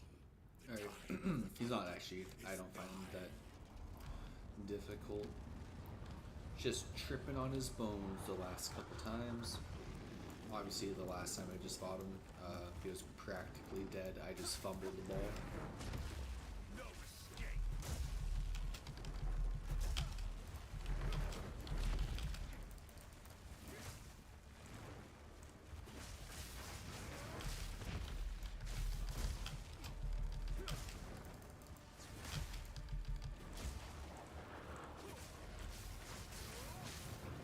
I don't think he's gonna twist all the way, is he? No.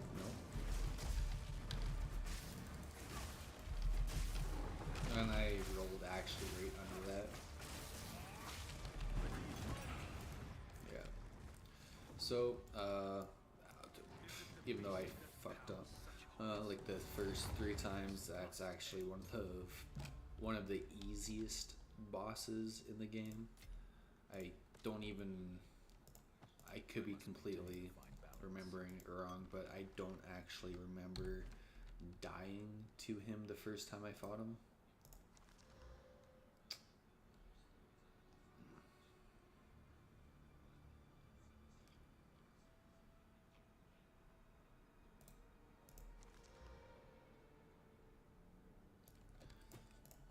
If anyone is having problems with that boss, I guess the rude people would say, get good. But all in all, it's a easy boss.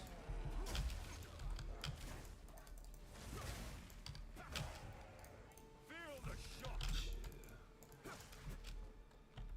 So let me.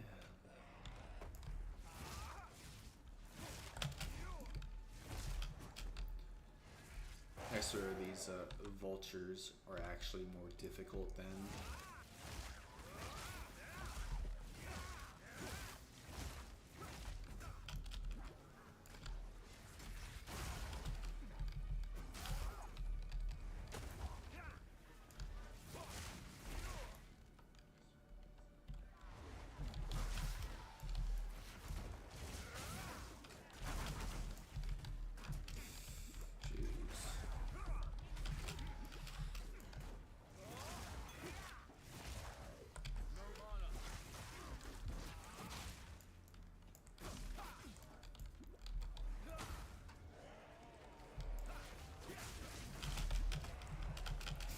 These vultures are the absolute worst.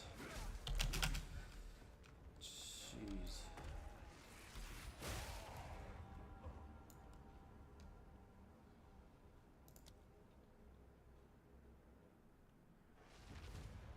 Excuse me. Can I just refight this thing? Nope. I'd rather fight that again than having to go through all of these.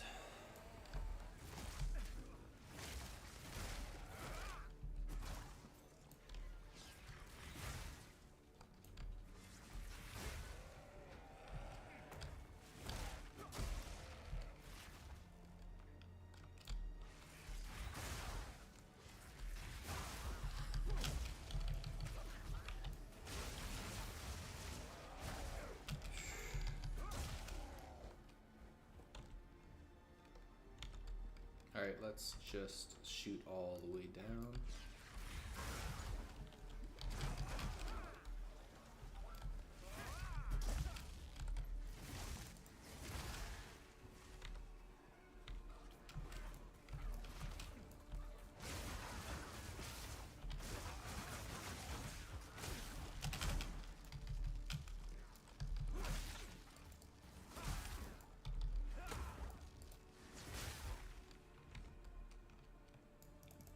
Kratos. I carry few possessions, and I don't have room for that.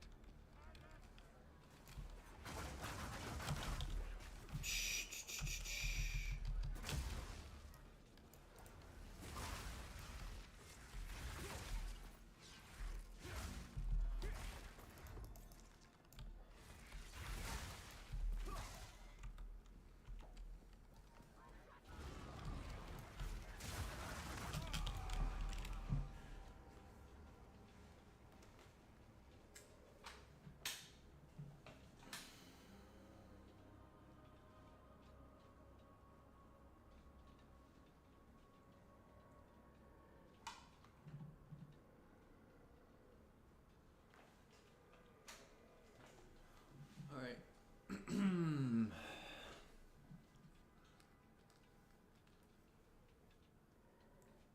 Time to delete the channel. It was nice while it lasted.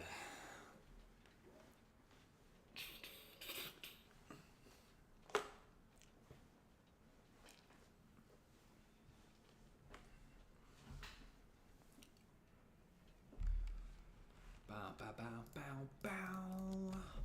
Bow, bow, bow. Alright, gotta think like Doomsday. Whatever kills you will only make you stronger, so I will no longer die to whatever killed me the last time. So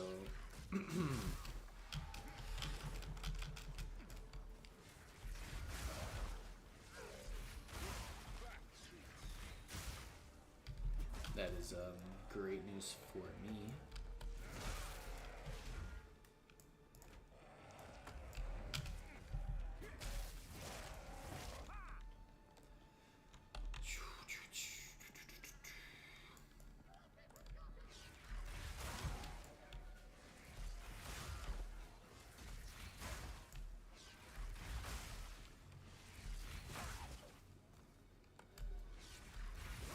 Upon the full release, I'd actually be quite stoked. It will most likely not happen, but the one thing that I quite like, there are many things I like about Diablo, especially the fourth one, and one thing is the obvious character customization. It's not too expansive, not too crazy. There should definitely, I think, maybe be a few more options for them, especially the amount of money they have made. But nonetheless, you can still customize what your character looks like, a handful of their features, male, female.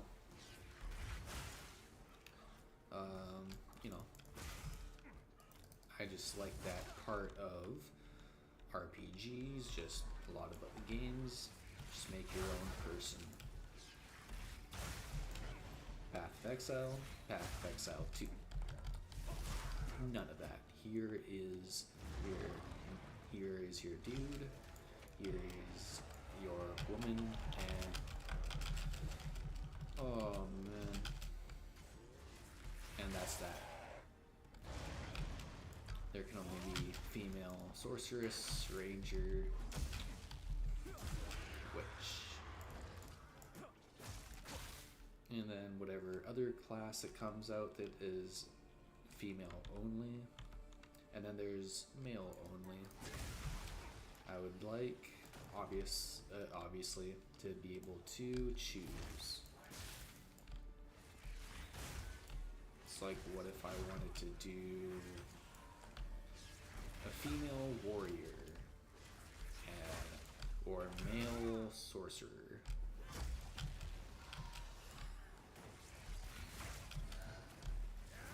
I guess that is still an option. If you really wanted to, you could obviously play as a monk who is a male and then work your way up on the passive skill tree. And really,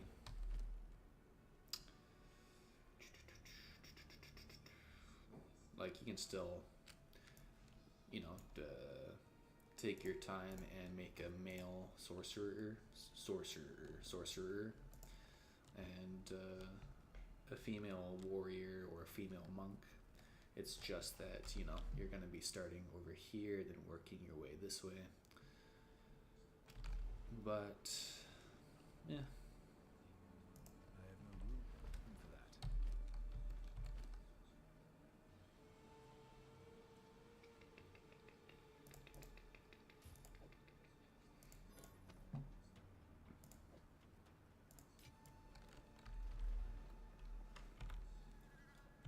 I almost died down here, I think. There's nothing left.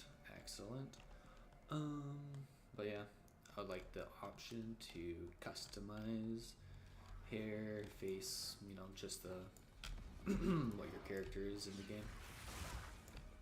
So that'd be cool if they are hiding, haven't shown that yet until full release. With that said, that will probably not happen and isn't the case.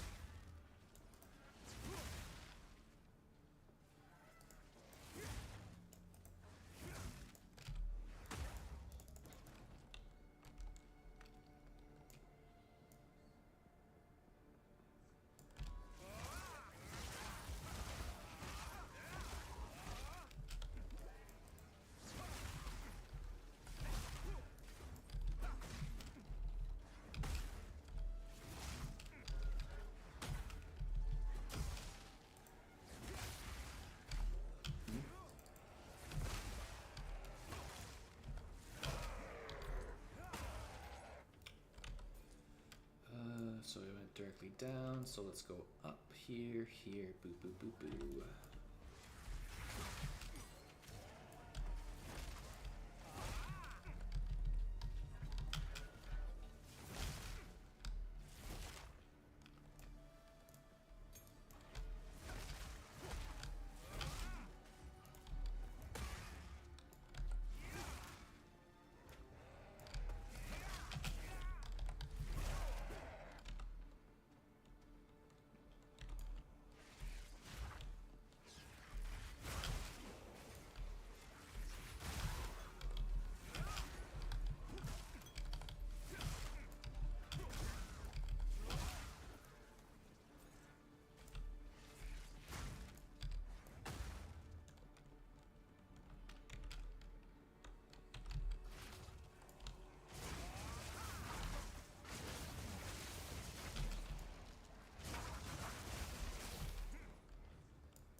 Nope.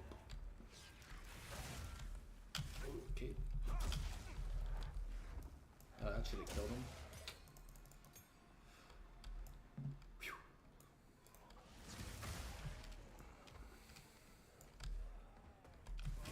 Yo, some of these, this session is experiencing some pretty off frames, which has been a problem.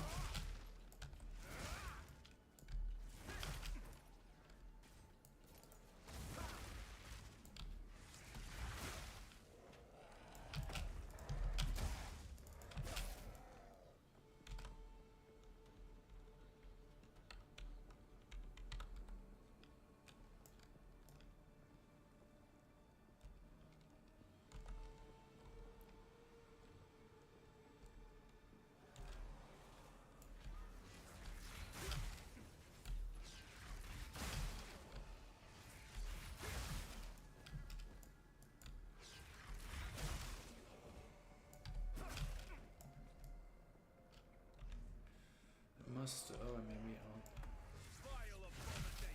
yes, I agree. I agree that was a vile abomination. And this is a fucking terrible accent, my bad. I'll do better next time. Oi.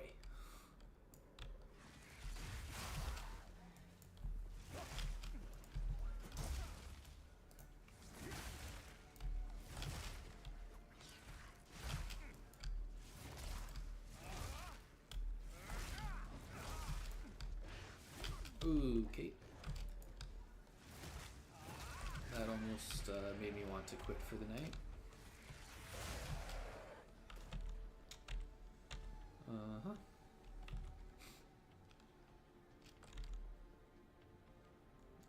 Okay.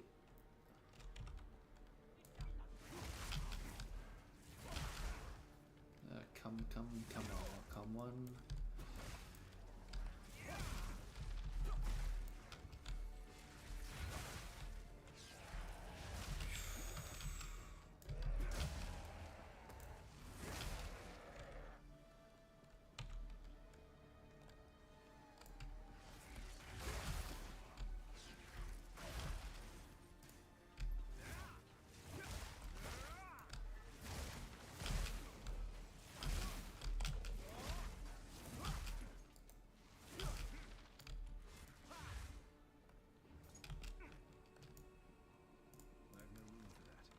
I have no room for that.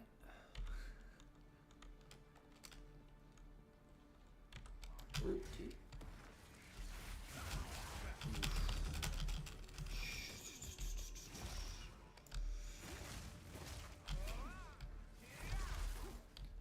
How come these minions are freaking like 8-foot gladiatorial warriors? Like, what the hell?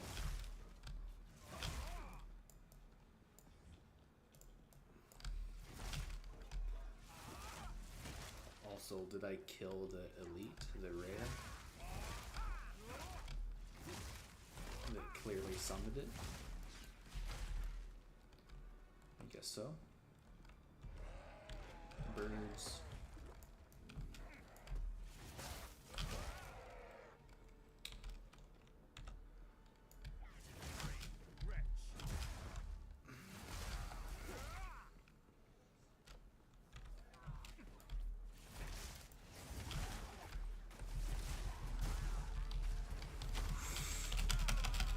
Oh my god. And I was reasonably more than halfway done. Damn. What a waste. Alright, it's gonna be like 9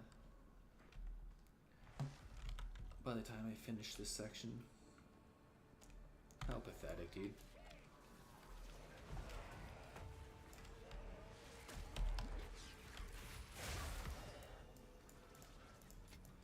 Well, at least it's okay farm.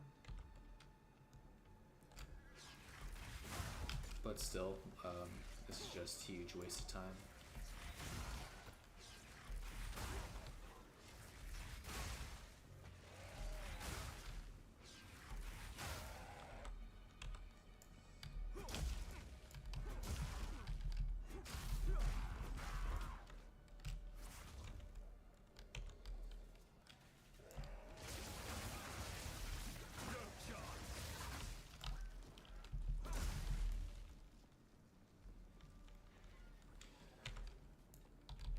Bingo, what's his name?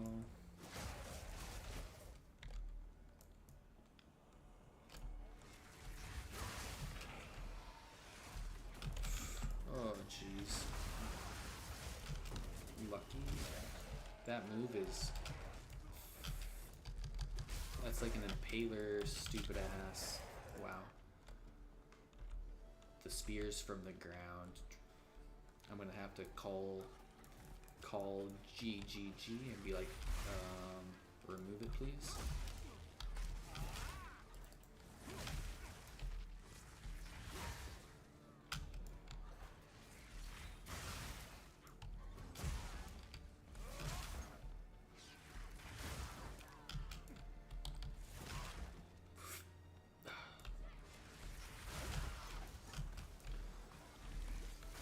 Okay.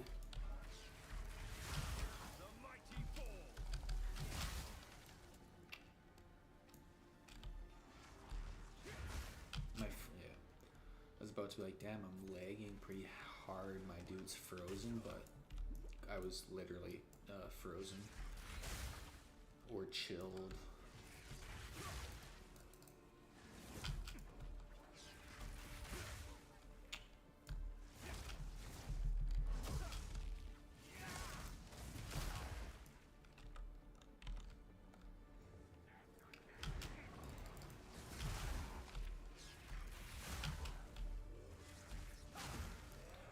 Don't try it. Oh, I had the high ground. Sucks. They still tried it, you know?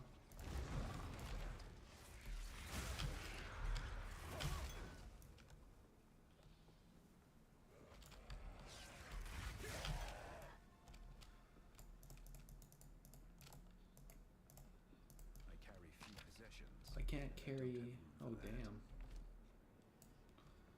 I guess I can go like this.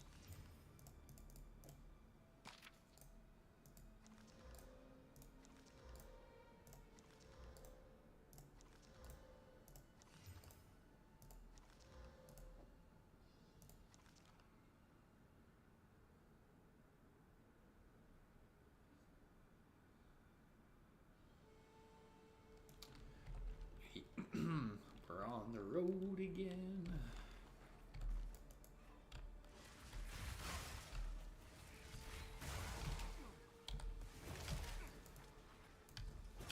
Oof, oof, oof. Bone wand, but can there be a elder wand?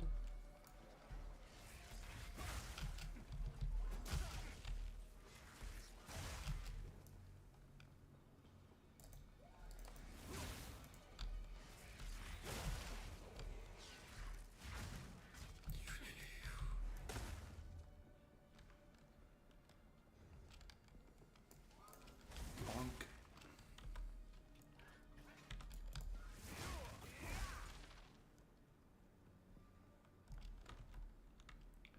Alright, so let's go this way, potions.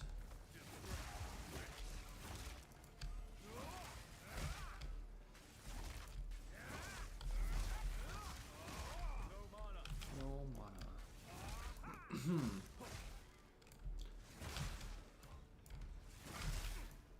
I also find I don't really talk fully. I just find I don't want to talk too loud. I'm always not self-conscious about talking. I just don't want to be too loud. It's like not the walls are thin or anything where I live. I just don't want to be annoying to the people who live, I don't know, on the other side of the wall.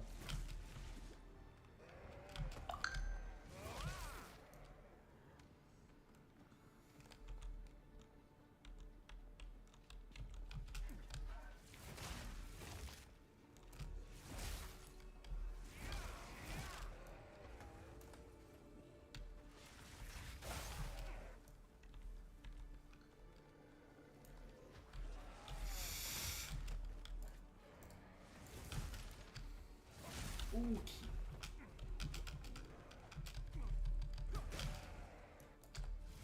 That would have sent me over the edge, and I would have ended up drinking tonight if that thing killed me.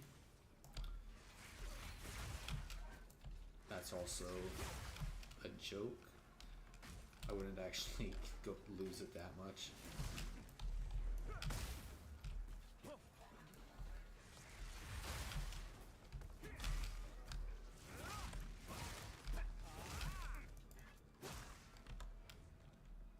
All I know, it would just be annoying to have to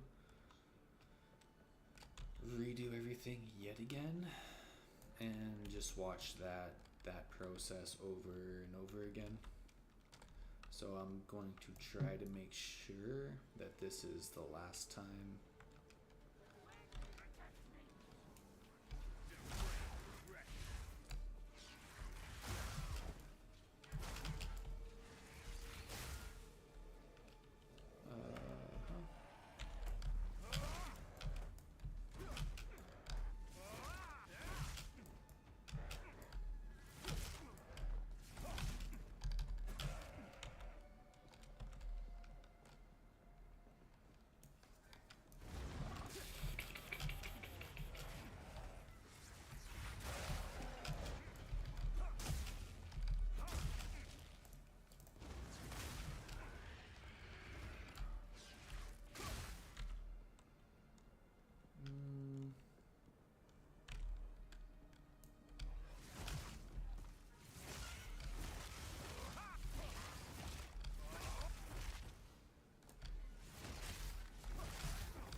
the sweat started to pour down my brow.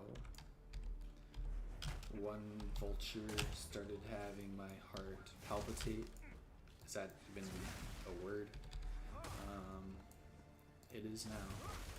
But saw the second one jump up and I literally shit my pants. Because I just knew I was about to have to start over. But I buckled down and I said, not tonight. I said no thank you very kindly to them. In my head, because I didn't actually say that in person.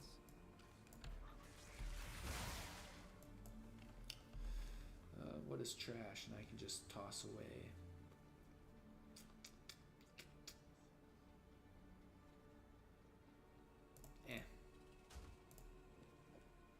Me.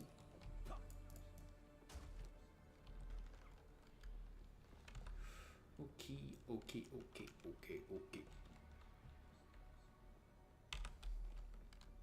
Living in a dream state.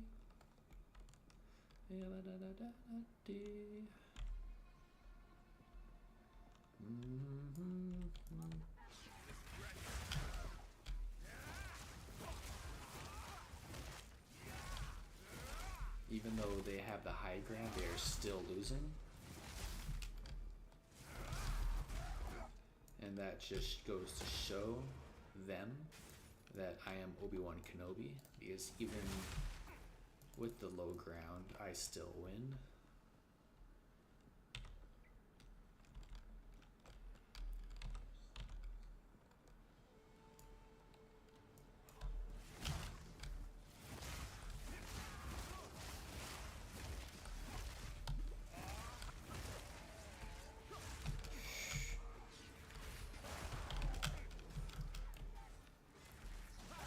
I don't know why it's so having such a tough time tonight with the frame issue. Have not once had this issue this bad.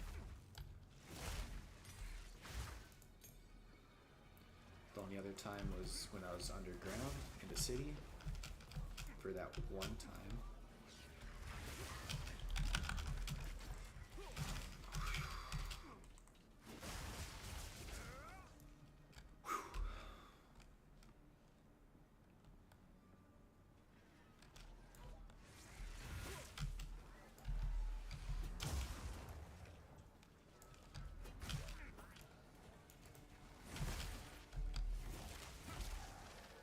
I almost want to restart the client, the game, just to see if that will help at all.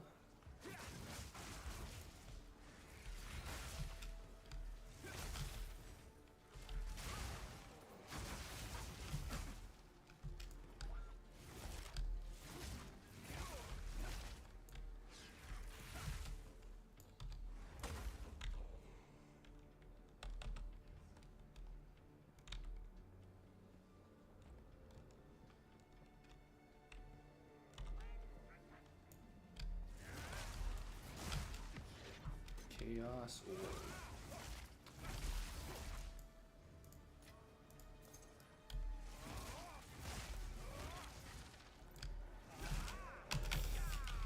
God.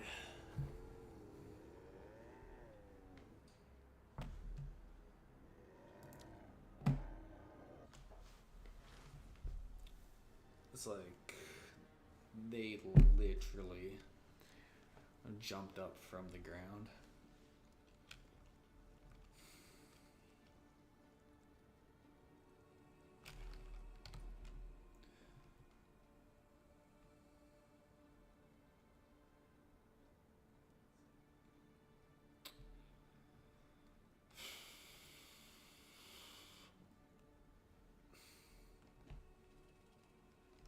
It's like, oh, I obviously want the lightning resistance.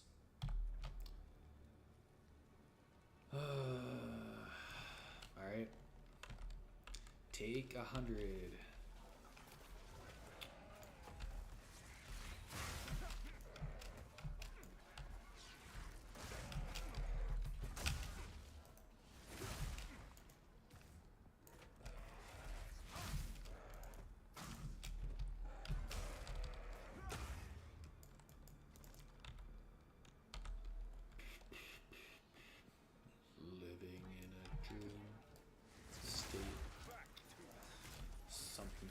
something.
Oh, come on.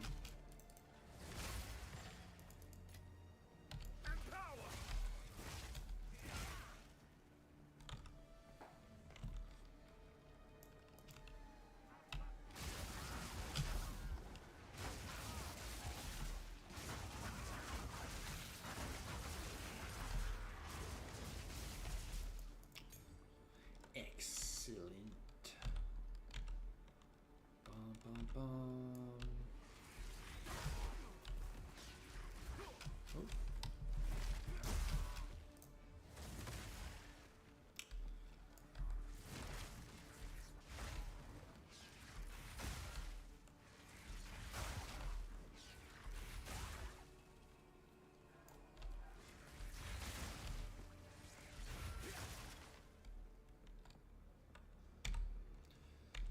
Okay, so did.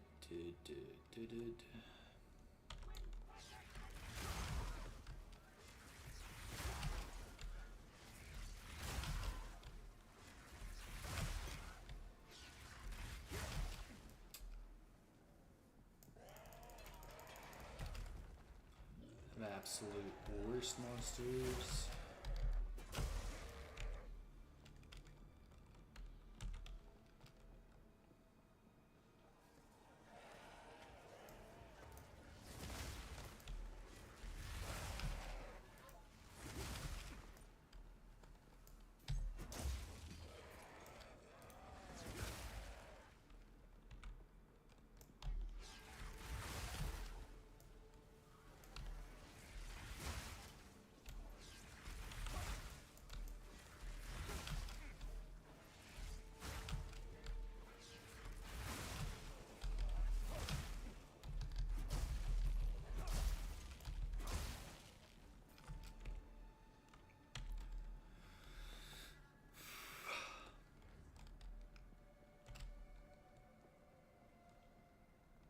Alright, I must have respawned at this checkpoint, right? Because they're all dead right here. So, must have went here, then went down. Yeah.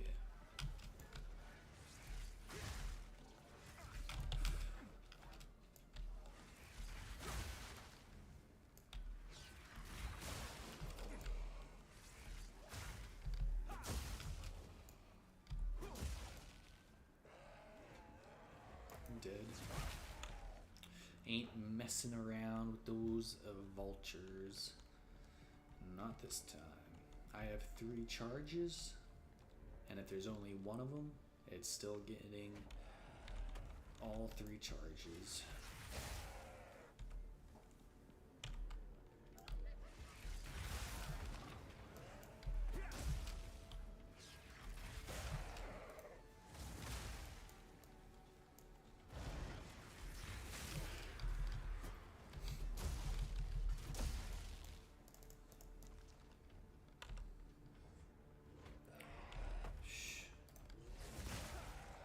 taking no risks.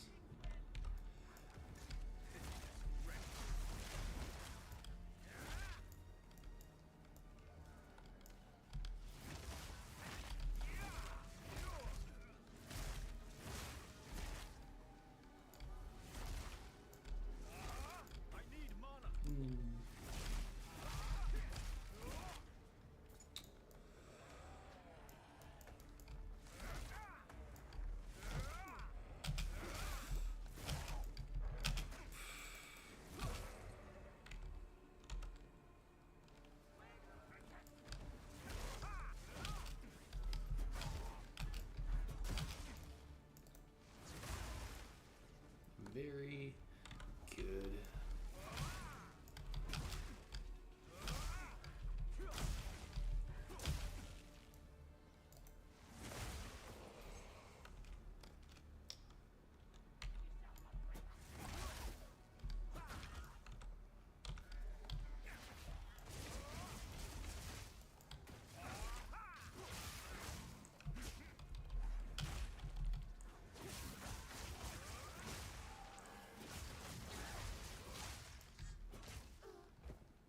Yes, die.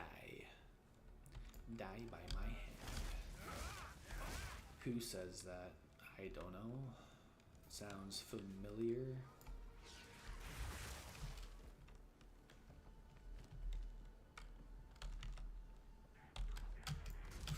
Can I?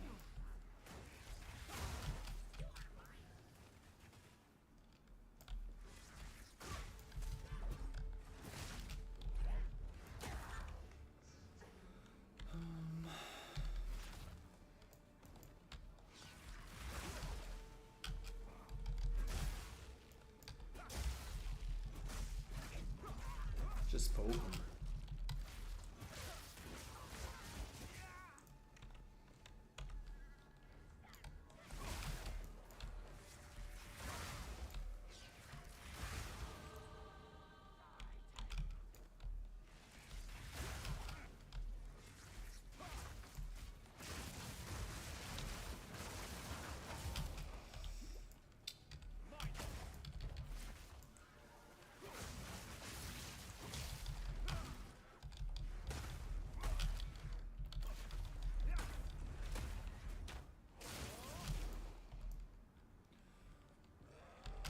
Get out of that. I could have actually died to that. Stupid vulture. My health was half. That would have been the end of the stream.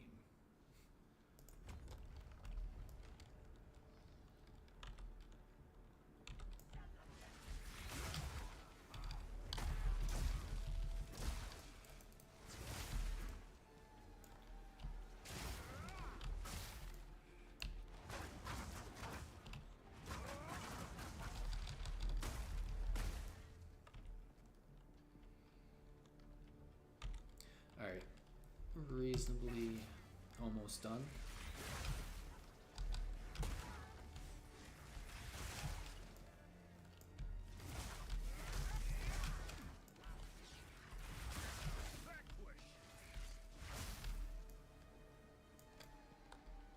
There's two of these filth with wings. Now there's going to only be one.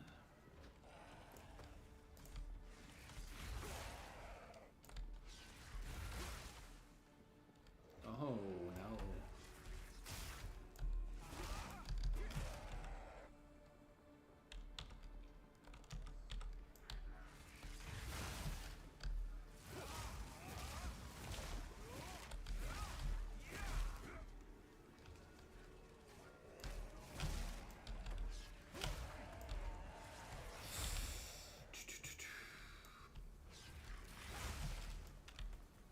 I might as well go this way.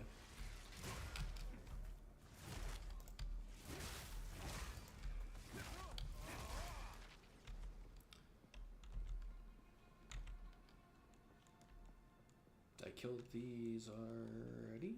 I did.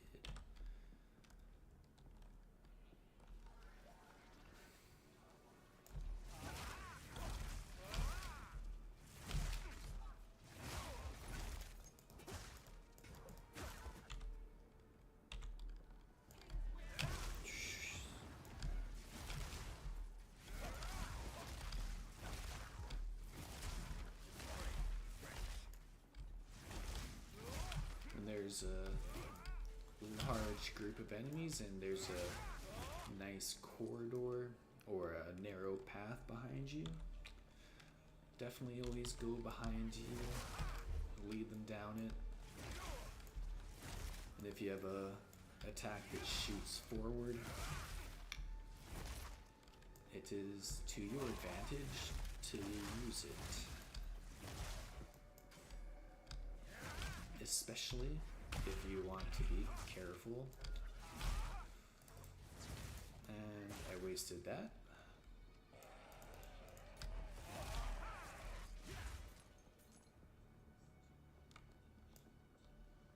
Let these towers stand for all time, so that the sands may never swallow the honored dead. We give you to the sky and to the wind in defiance of the doom of the dead.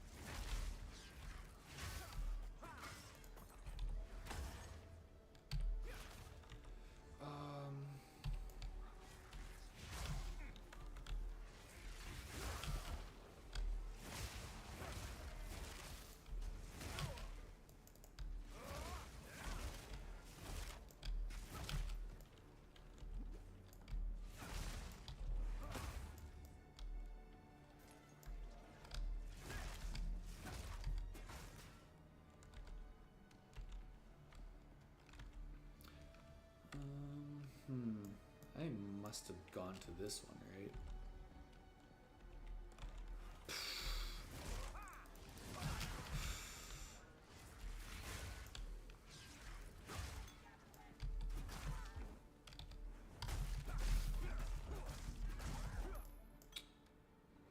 I must maintain a fine balance.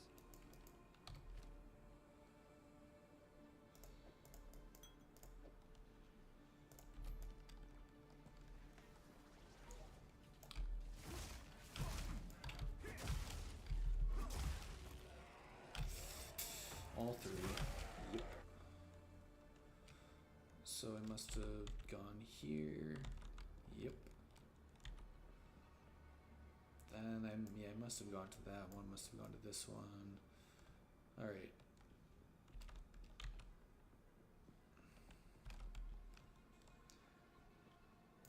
I completely forget when I went through here the first time. It's like, did I kill everything? When do I get to the 10%?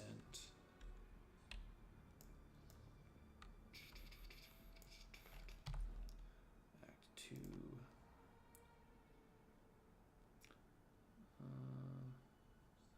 It's like I did get it, right? Yeah, it's faded out. And this one...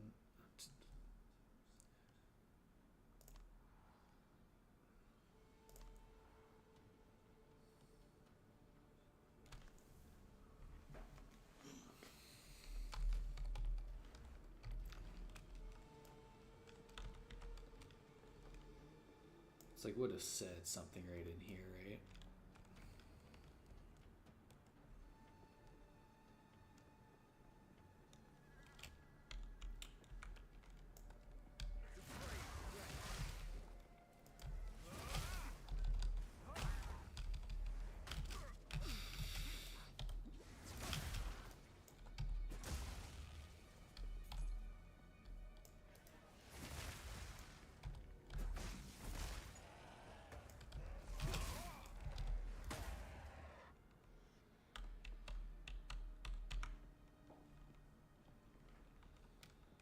Hey, did I do that one? If I didn't come to this one, that leaves me to assume I didn't go up here because this is the only way. Yep.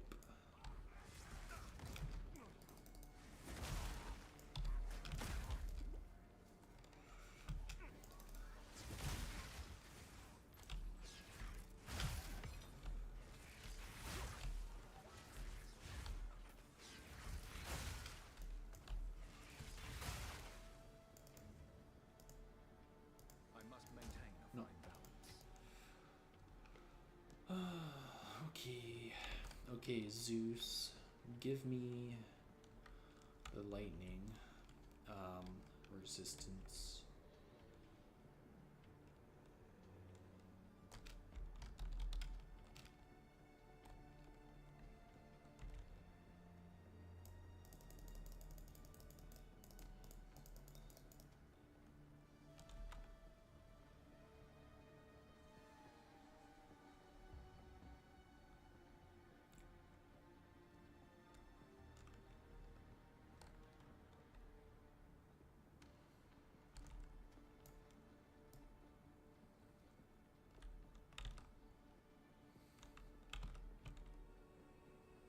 Alright, now this is going to be boring. Watching me make sure I did everything.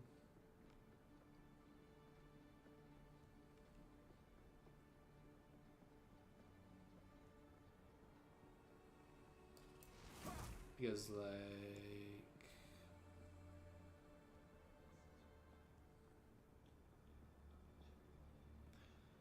It's like, to get it, I assume you totally kill all of, you know...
Alright, maybe go get this book read to me again, because I had it read, but I still didn't have everything complete, but now I do, so maybe now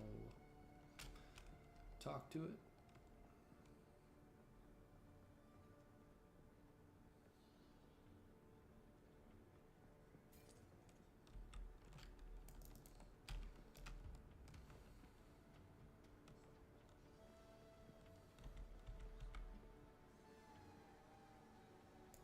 Let these towers stand for all time, so that the sands may never swallow the owner dead. We give you to the sky and to the wind, in defiance of the doom of the desert. Yeah.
Since it's totally grayed out, then I assume I have it, right?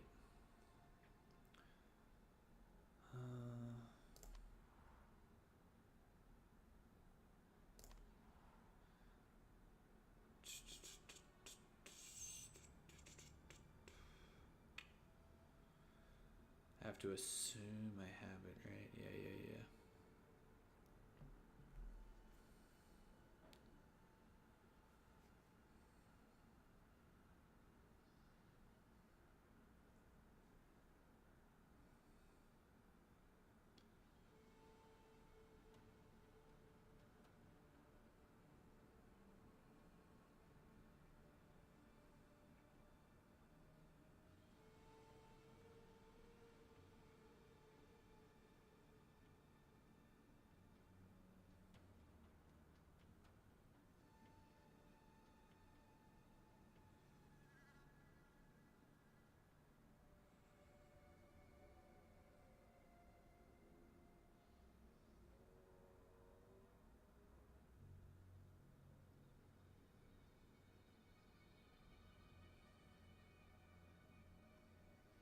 Yeah, I'm pretty sure it's complete.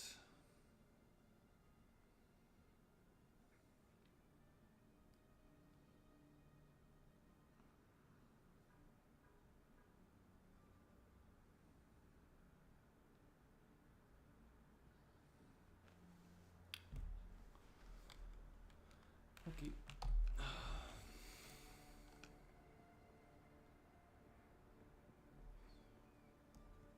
Just to make sure,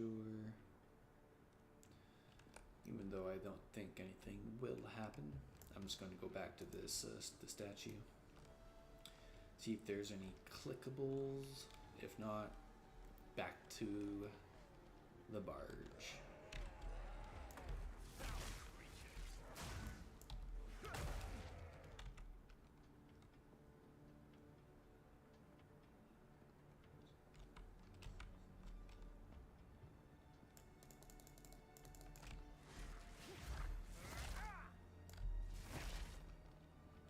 Alright, pretty sure.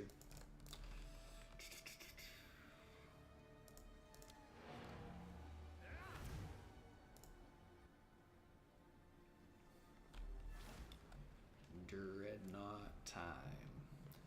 And that final boss dude, Jamamammama, lightning damage, if I remember correctly.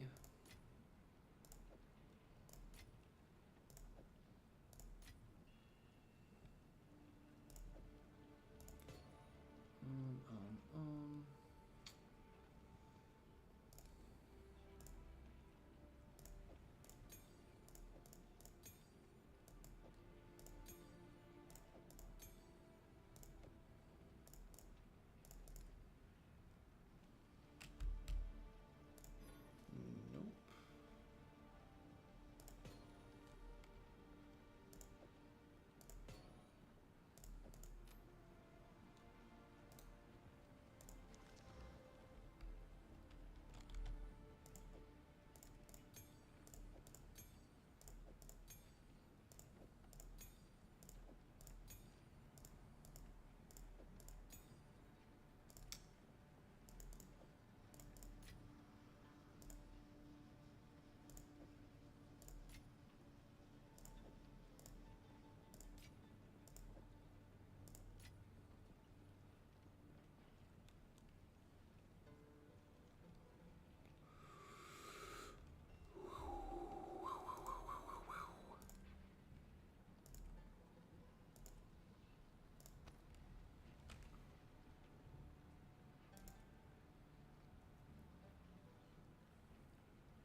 I hear you.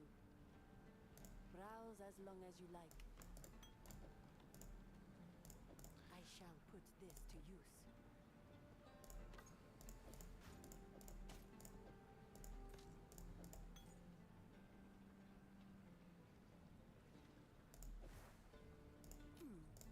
All right.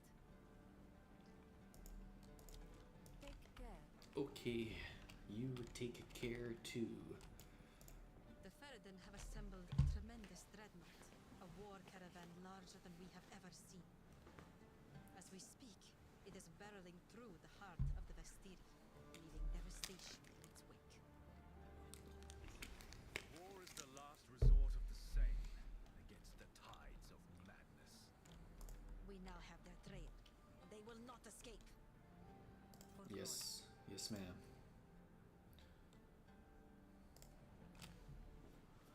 To the dreadnought.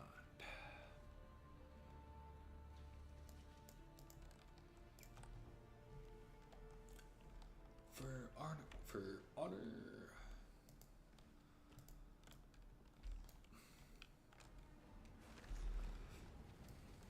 Ready yourself. We must prevail, no matter We what. fight to the end. I'm with me. Yeah, yeah. Give no quarter! Yeah.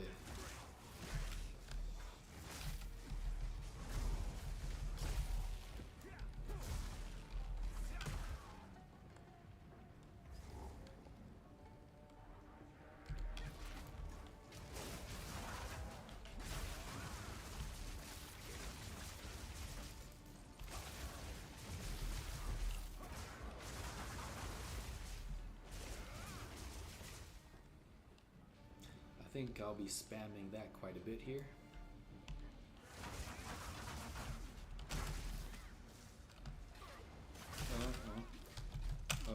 My fingers are in the wrong spot. Yes. Yep. The flying mosquitoes are the worst. Give no quarter! Okay. Into the thick of it.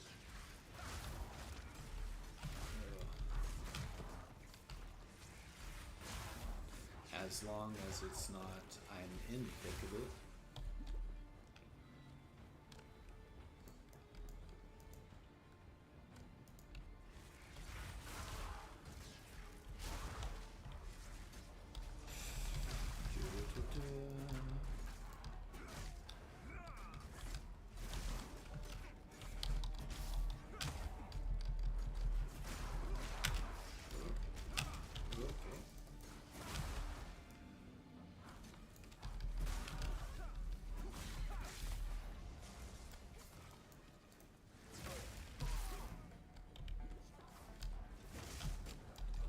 Oh, I'm messed up.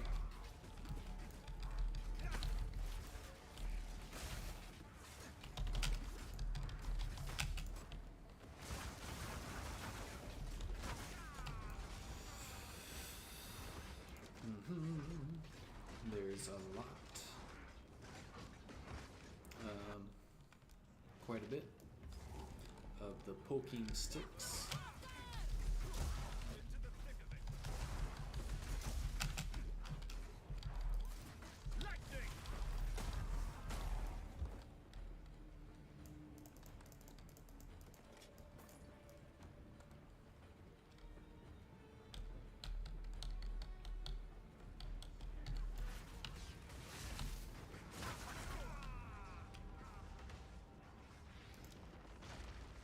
Alright.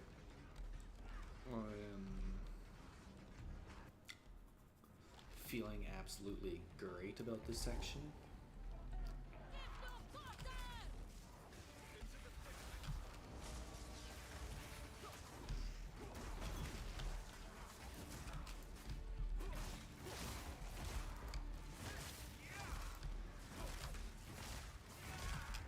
Need more mana.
facing the wrong way. That feels absolutely terrific.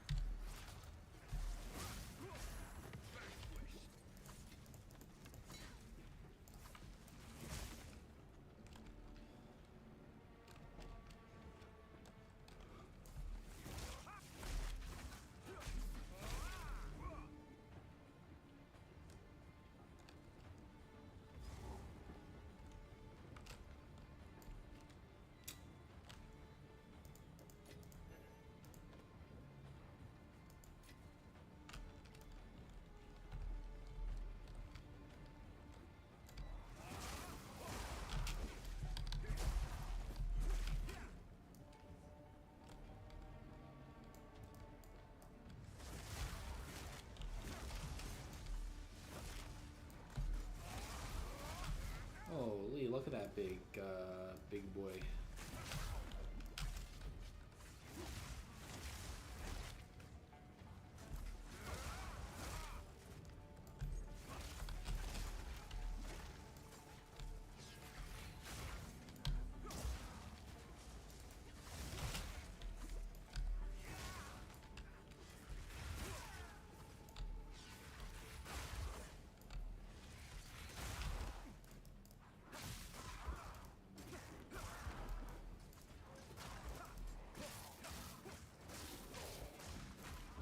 When in doubt, just bonk them. I say that and I was completely missing. Holy.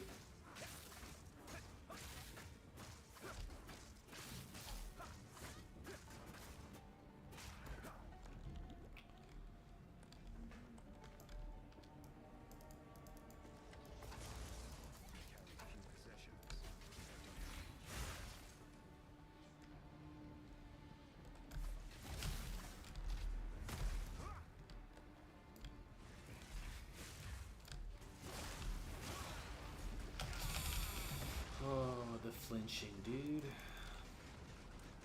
Flinching is fantastic.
Oh wow, didn't even notice the blood bomb.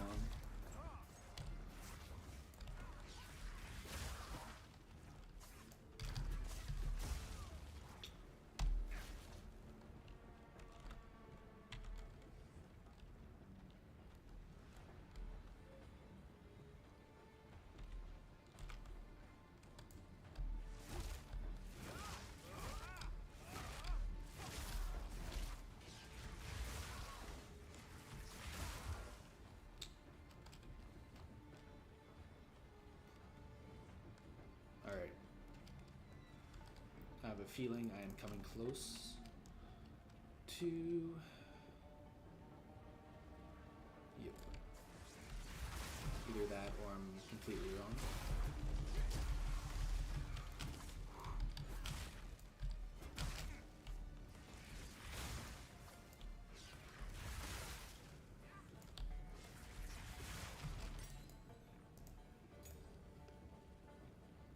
Oh, completely wrong. This just seemed like a big area where the boss, the final portion is, but it's not.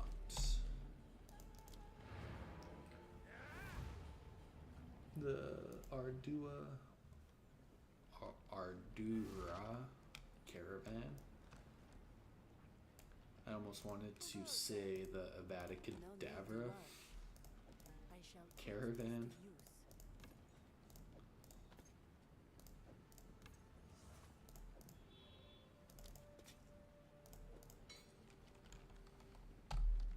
Take care.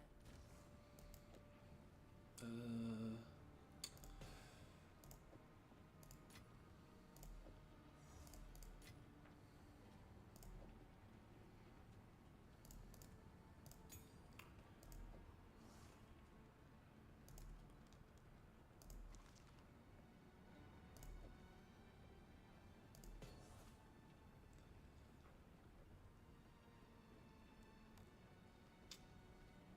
36, huh?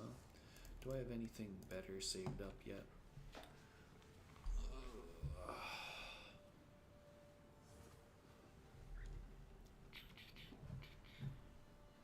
Stash options. Affinity. Able to.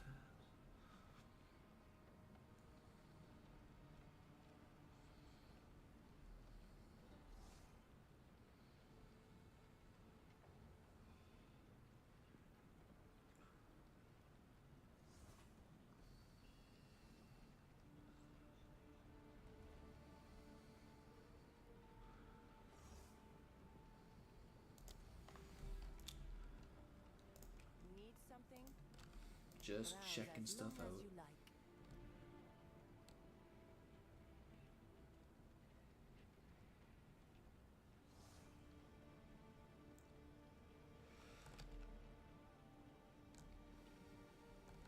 Sands guide you. Risu. Think carefully. Mm-hmm.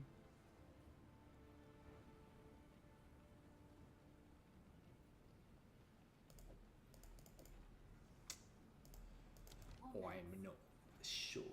I am never sure. This isn't the place or the time. Careful story. I guess I barely ever disenchant. Maybe I should probably disenchant. Do not wander. Do like, let's just grab, I don't know, this Young one.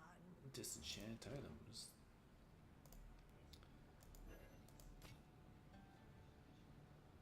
Orbit transmutation.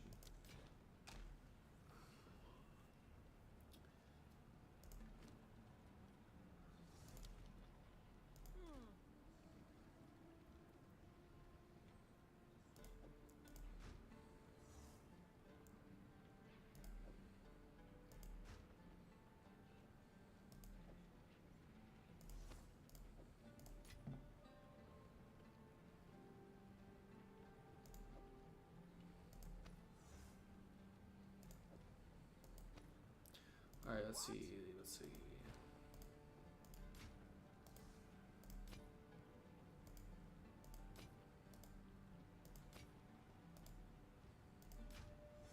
So one yellow gives one shard, blue only gives this, and this is weak.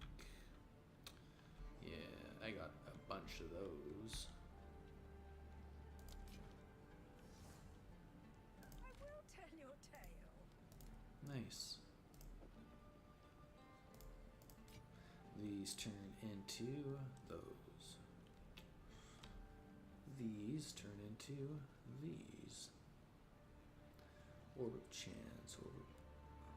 Is this Orb of Chance or is this Orb of Chance?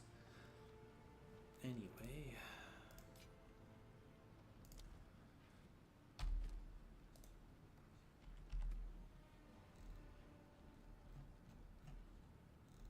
The only thing left to give is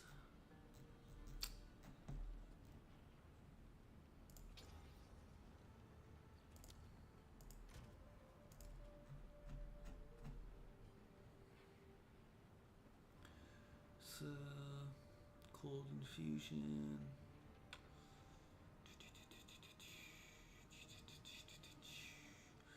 Support skills create chilled ground for every 4 seconds when they freeze an enemy.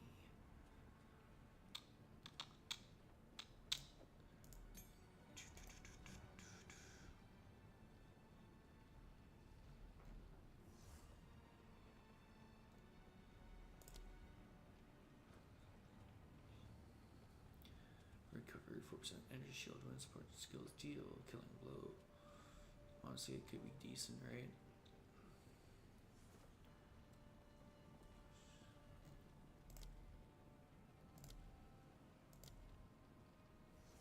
Maim is blind. No attacks. Maim. Maim is like slow, right? Yeah. Strikes have 4% chance to gain.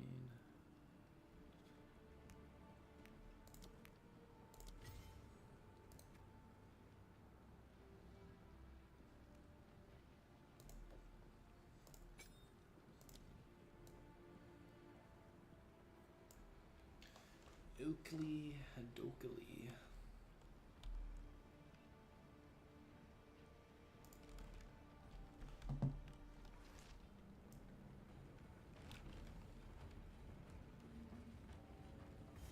Dreadnought Vanguard. I guess I'm halfway through.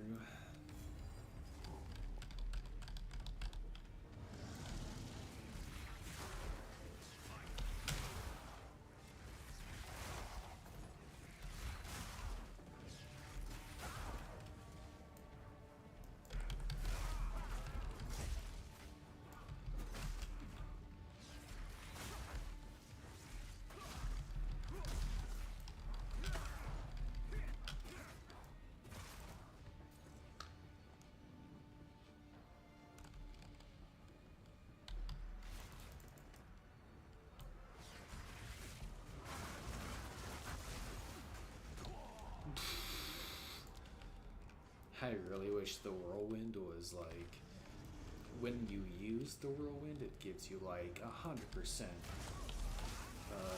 evasion or anything, or at least makes you unable to get staggered. Nah.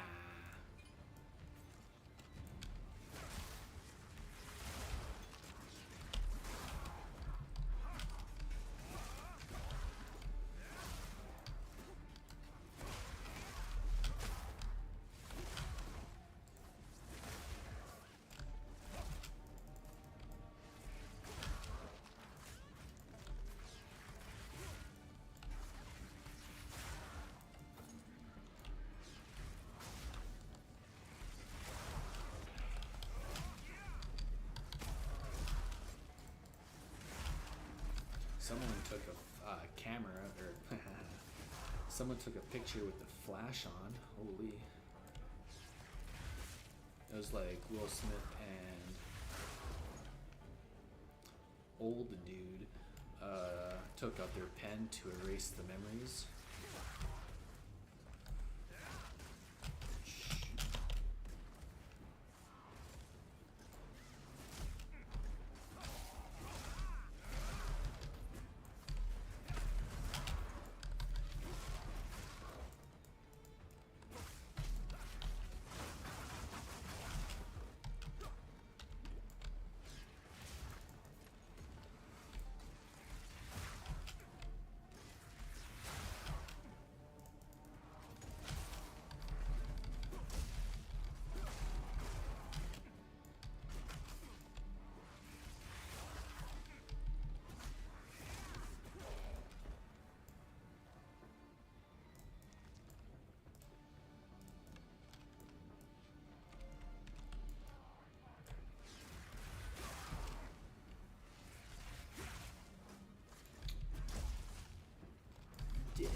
nice person to kill, I bet.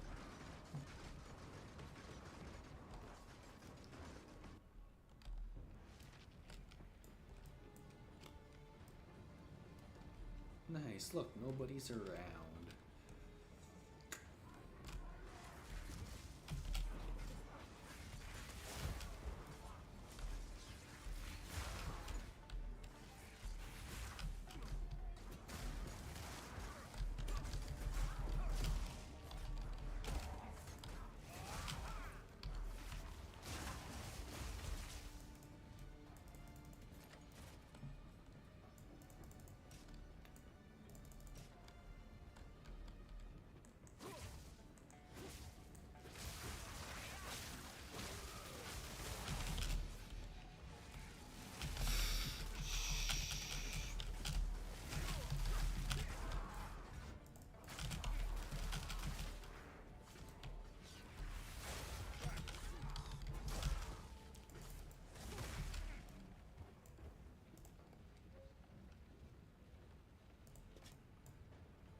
If I died and I did not pick that up, oh, watch, it's probably going to be another unique that I don't use.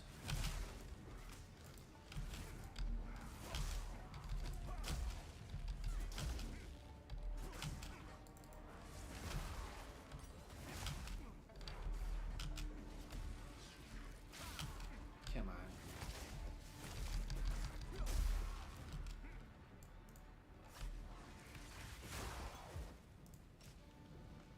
It's like, I find on the dreadnought, at least this run through it, you get caught on so many things.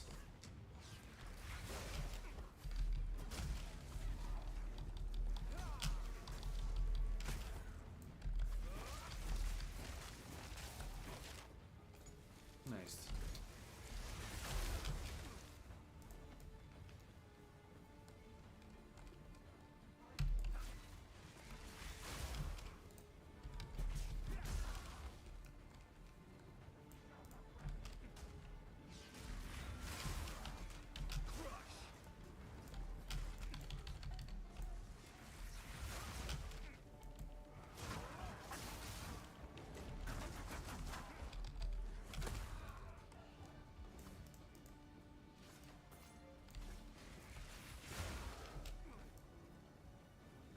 I slid right down those stairs like,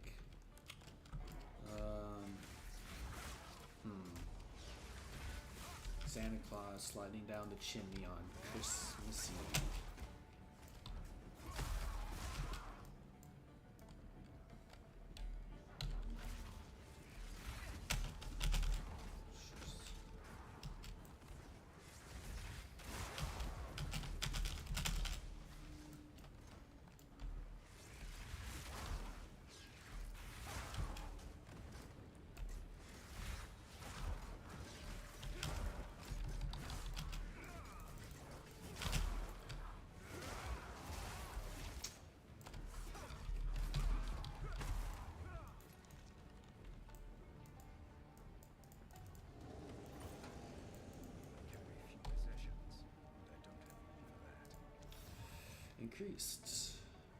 Increased armor and evasion 100% or 117 plus accuracy 13. That's not bad for per second.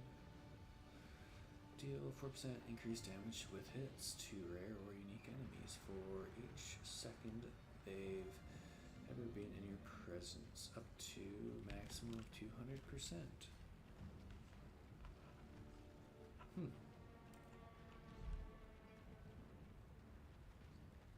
6-meter radius. So I assume that would be a pretty good mercenary.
boss. Hello, hello, hello. The fool under the hooded one. Alright, let's get frustrated for the next hour. Know that. You'll find my king far more capable than Count Geonor. My king, take the power you were promised. Put an end to this nuisance. Yo, this woman, Bow before your just a two-timing.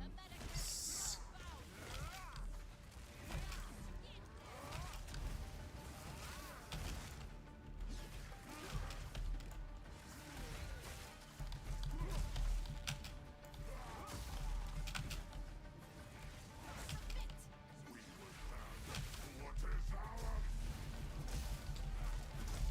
For my people! No escape! The Maracas will pay! We're running out of time. End this now. Yeah, yeah. Sycamore. My queen! Take the beast! Take the beast. Alright, if I could get him to the second phase that quick. Maybe I won't be here for an hour. I only died right there because I didn't want to move out of the way Before your king! from the lightning gate. What is ours? The era of the Paradon is now! The Paradon is now!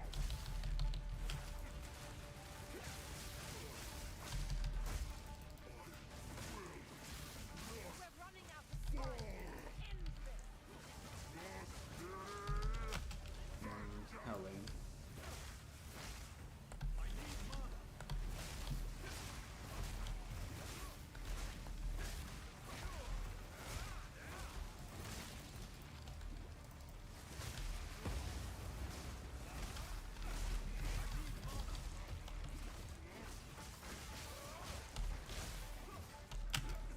I will hold this oppressor at bay!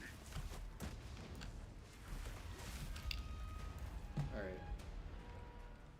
He has full health again, or Time for this! Sand! Bends to my will! Impede my enemy! Our gift to you! I kind of forget his moveset already.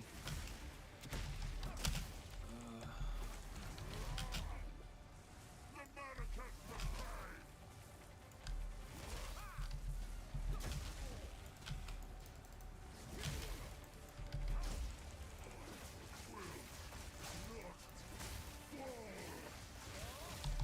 I think you fell, buddy. Alright. Hell yeah. Kill yourself. Alright, well, surprise. Yet. I won't be here for the next hour because he dead. Ah, what a queen. It is done. Hell yeah. The war is over. Return with me. I must address my people. Hell yeah, I'll return with you.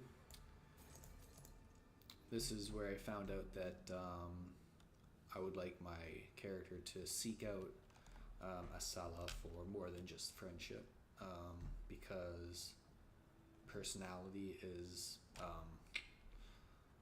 would like to get to know her more. So hey GGG, put some romance options in the game.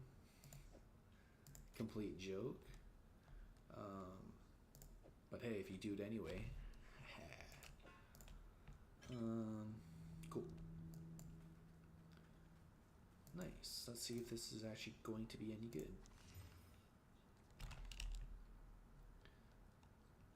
But actually, that's friggin' 45 to 95, 42 to 86. So just off jump. It's nice. I could socket it, and I could hopefully upgrade it. Maybe get some lightning. Reduce stun, increase. It's like I would like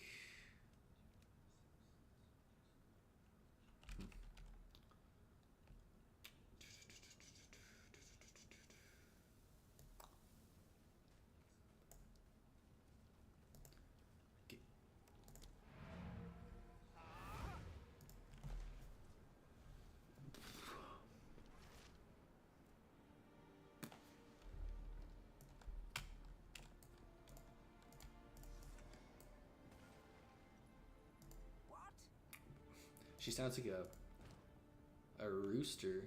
What? That was a terrible impression of a rooster as well, my bad.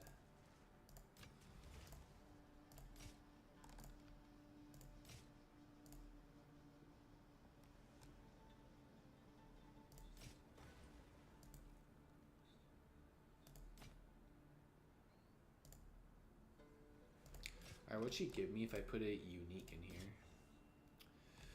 Stack, chant shard, orb of chance.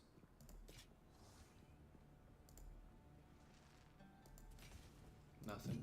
Oh, just really. Cool. I will tell your tale. Thank you.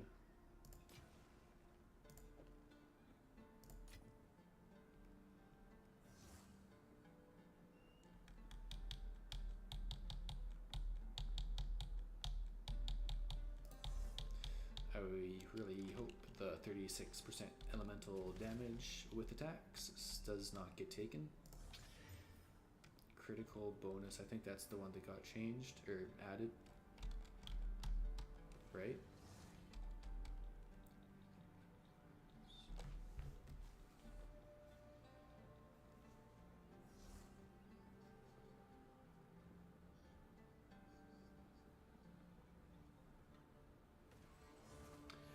It was, I was wrong. It was the accuracy rating. I will hold on to this for a little bit.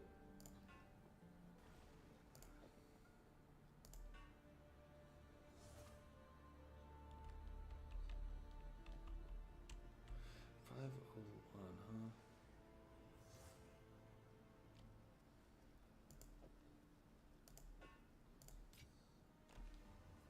607 and block chance. Leeches mana.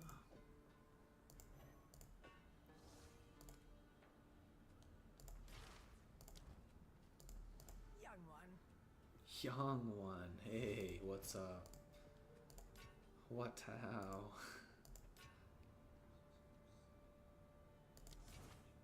I will tell your tale.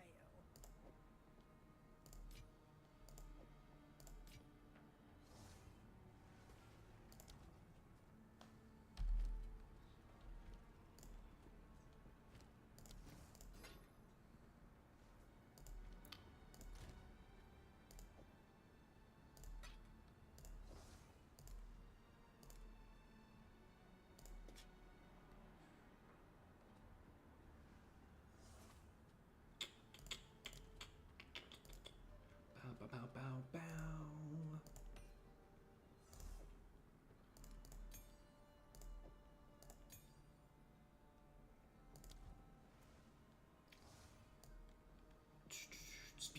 Speak to the hooded one. Who is over here?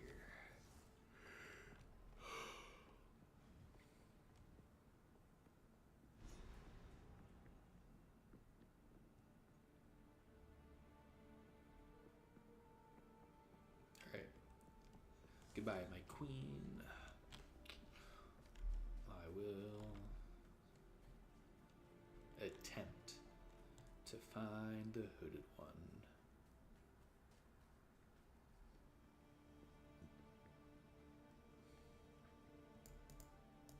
My worst fears have been realized. That's okay. Must know the truth if I am to continue. You're right.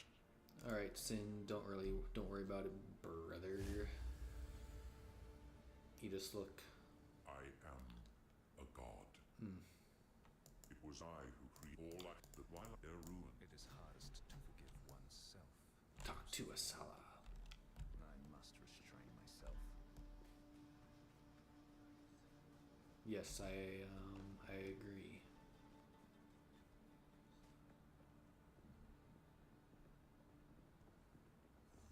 Asala, bring me to the forest. Yes, we can until then. May the wind The beast has grown too powerful. We can no longer contain it through mortal means.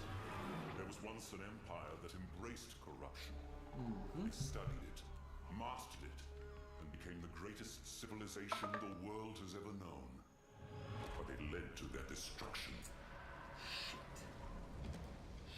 Our allies will continue the pursuit of the beast, but we shall undertake a different search. We must go to the ruins of the Val Empire, in search of a weapon against the coming cataclysm. Yugi, the Pharaoh, has it. Exile is closed. So.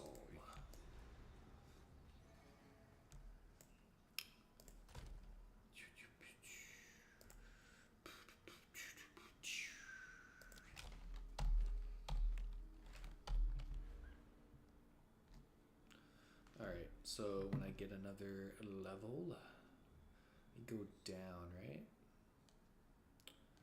Increase attack speed with quarterstaffs knocks back enemies if you get a critical hit with a quarterstaff. But this one is very nice. Bonuses with quarterstaff plus a 25 dexterity. Knocks back, yeah. Stuns, freeze, build up days. Freeze, build up days, knock down, dexterity, hit chance, with damage, hit chance, bonus to damage, and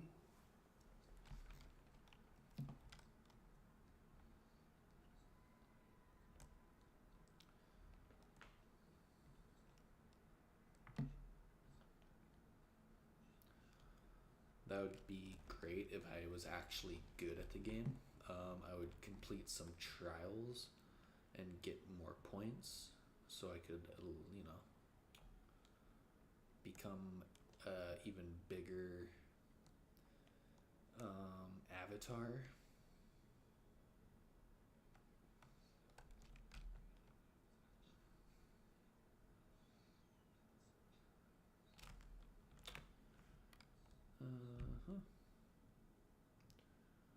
Creates a fiery explosion, an arcing bolts of lightning, or an icy wave of projectiles. The chance of an explosion is proportional to your strength, for a bolt proportional to your dexterity, and a wave proportional to your intelligence. Sheen 7 times. Do do do do do do do do do.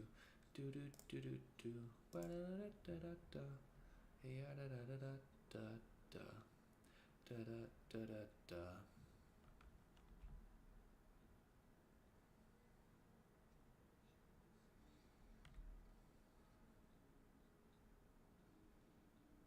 I am the thunder.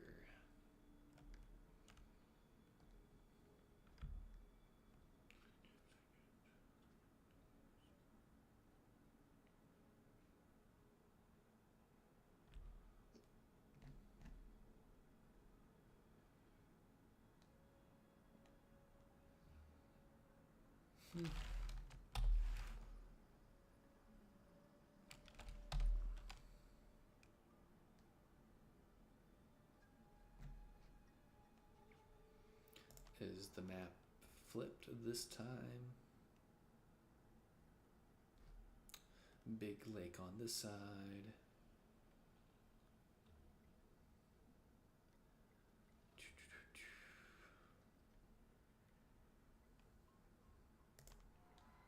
That doesn't look like it. Root dredge. Oh, rock camp.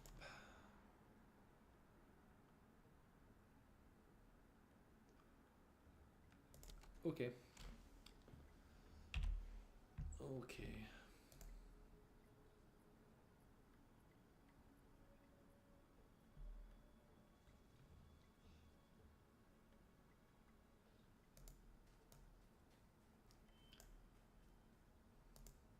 Where the dreamer wills, I go. Excellent.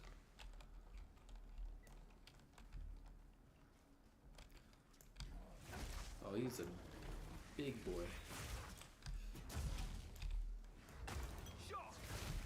Shock and awe. Oof. Oof. That's nasty. Ooh, I don't like that.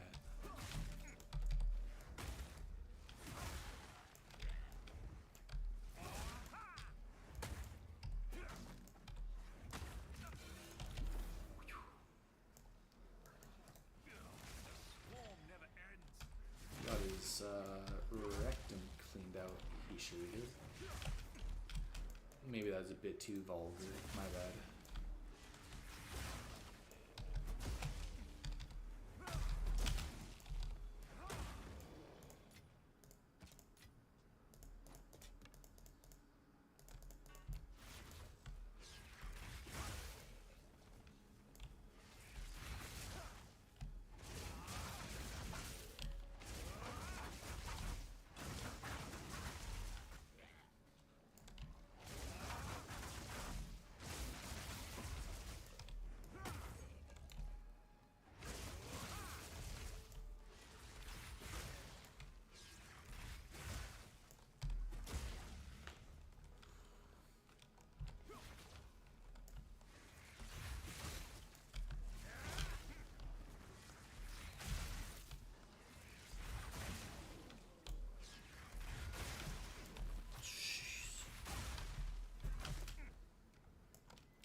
It's the dude. Maybe it's not the dude. Oh, it is the dude. Alright, let's turn his world upside down.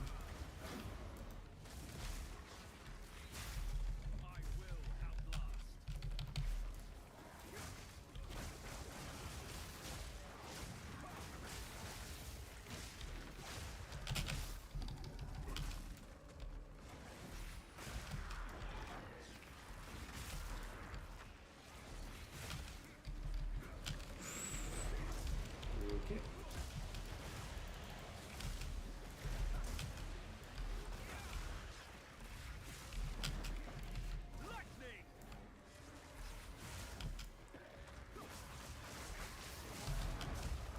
Easy.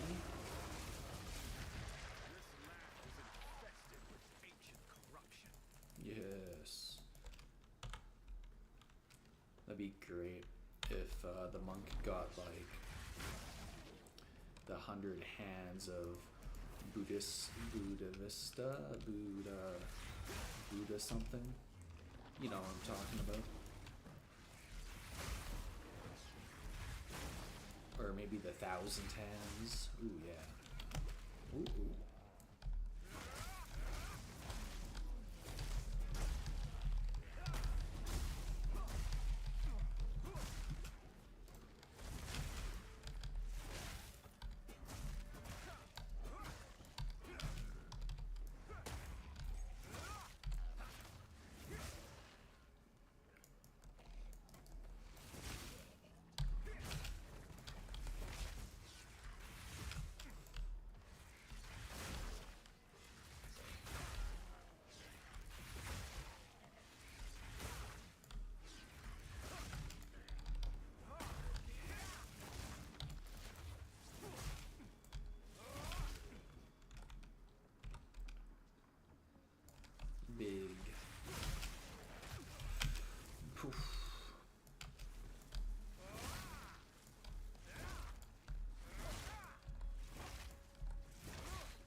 It's like I'm one of them.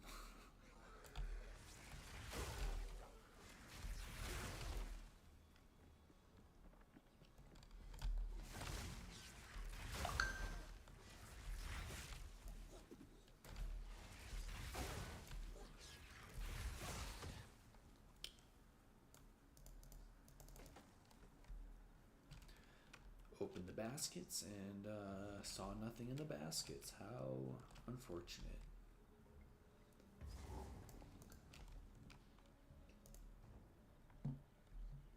Hello, everybody. I have made it.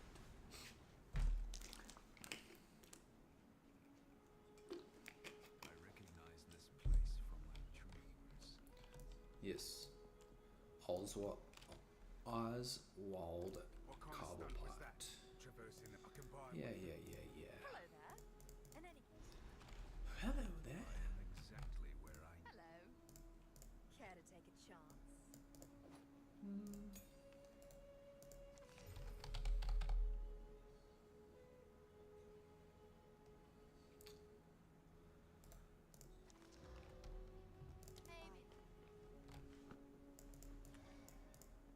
Somewhere in this region, we must hope the mechanisms. Mechanisms. You're out, not dog. Disenchant.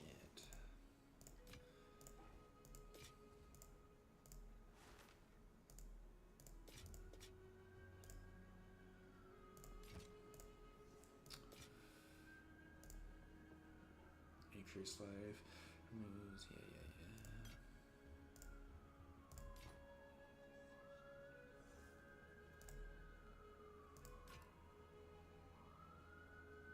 That's the one I wanted to keep? No. I thought I put that one away already. Don't eat anything colorful.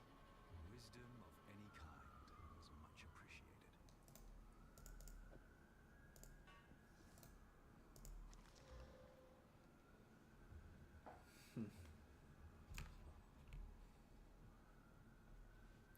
And this one is a little bit more malleable because it's at a lower stage. Yeah, I can't give it that, right? Yeah, nice.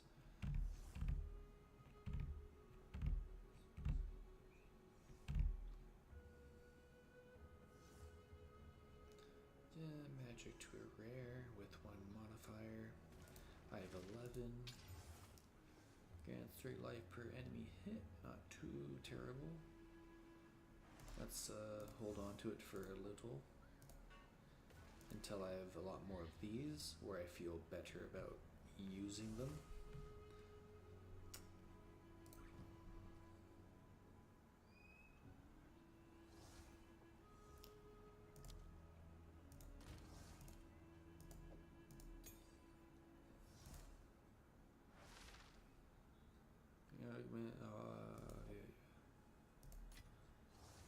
Augments a rare with a new random. Normal 2 rare with 4.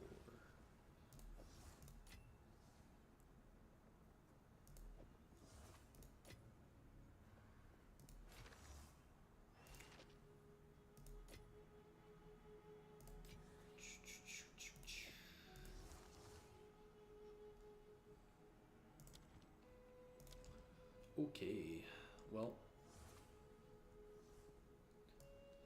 made it to Act 3. I think with that, I'm going to call it for a bit earlier tonight for this video. So, next time, I guess I'll plan on getting pretend this is Cruelty, so we are here. You know, I'll kill this thing pretty fast again.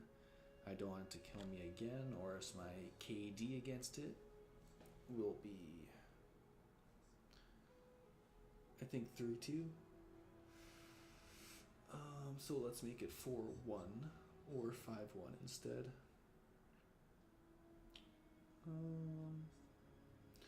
Yeah.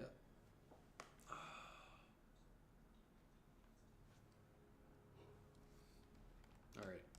Well, until tomorrow or when I come back on, it has been a blast.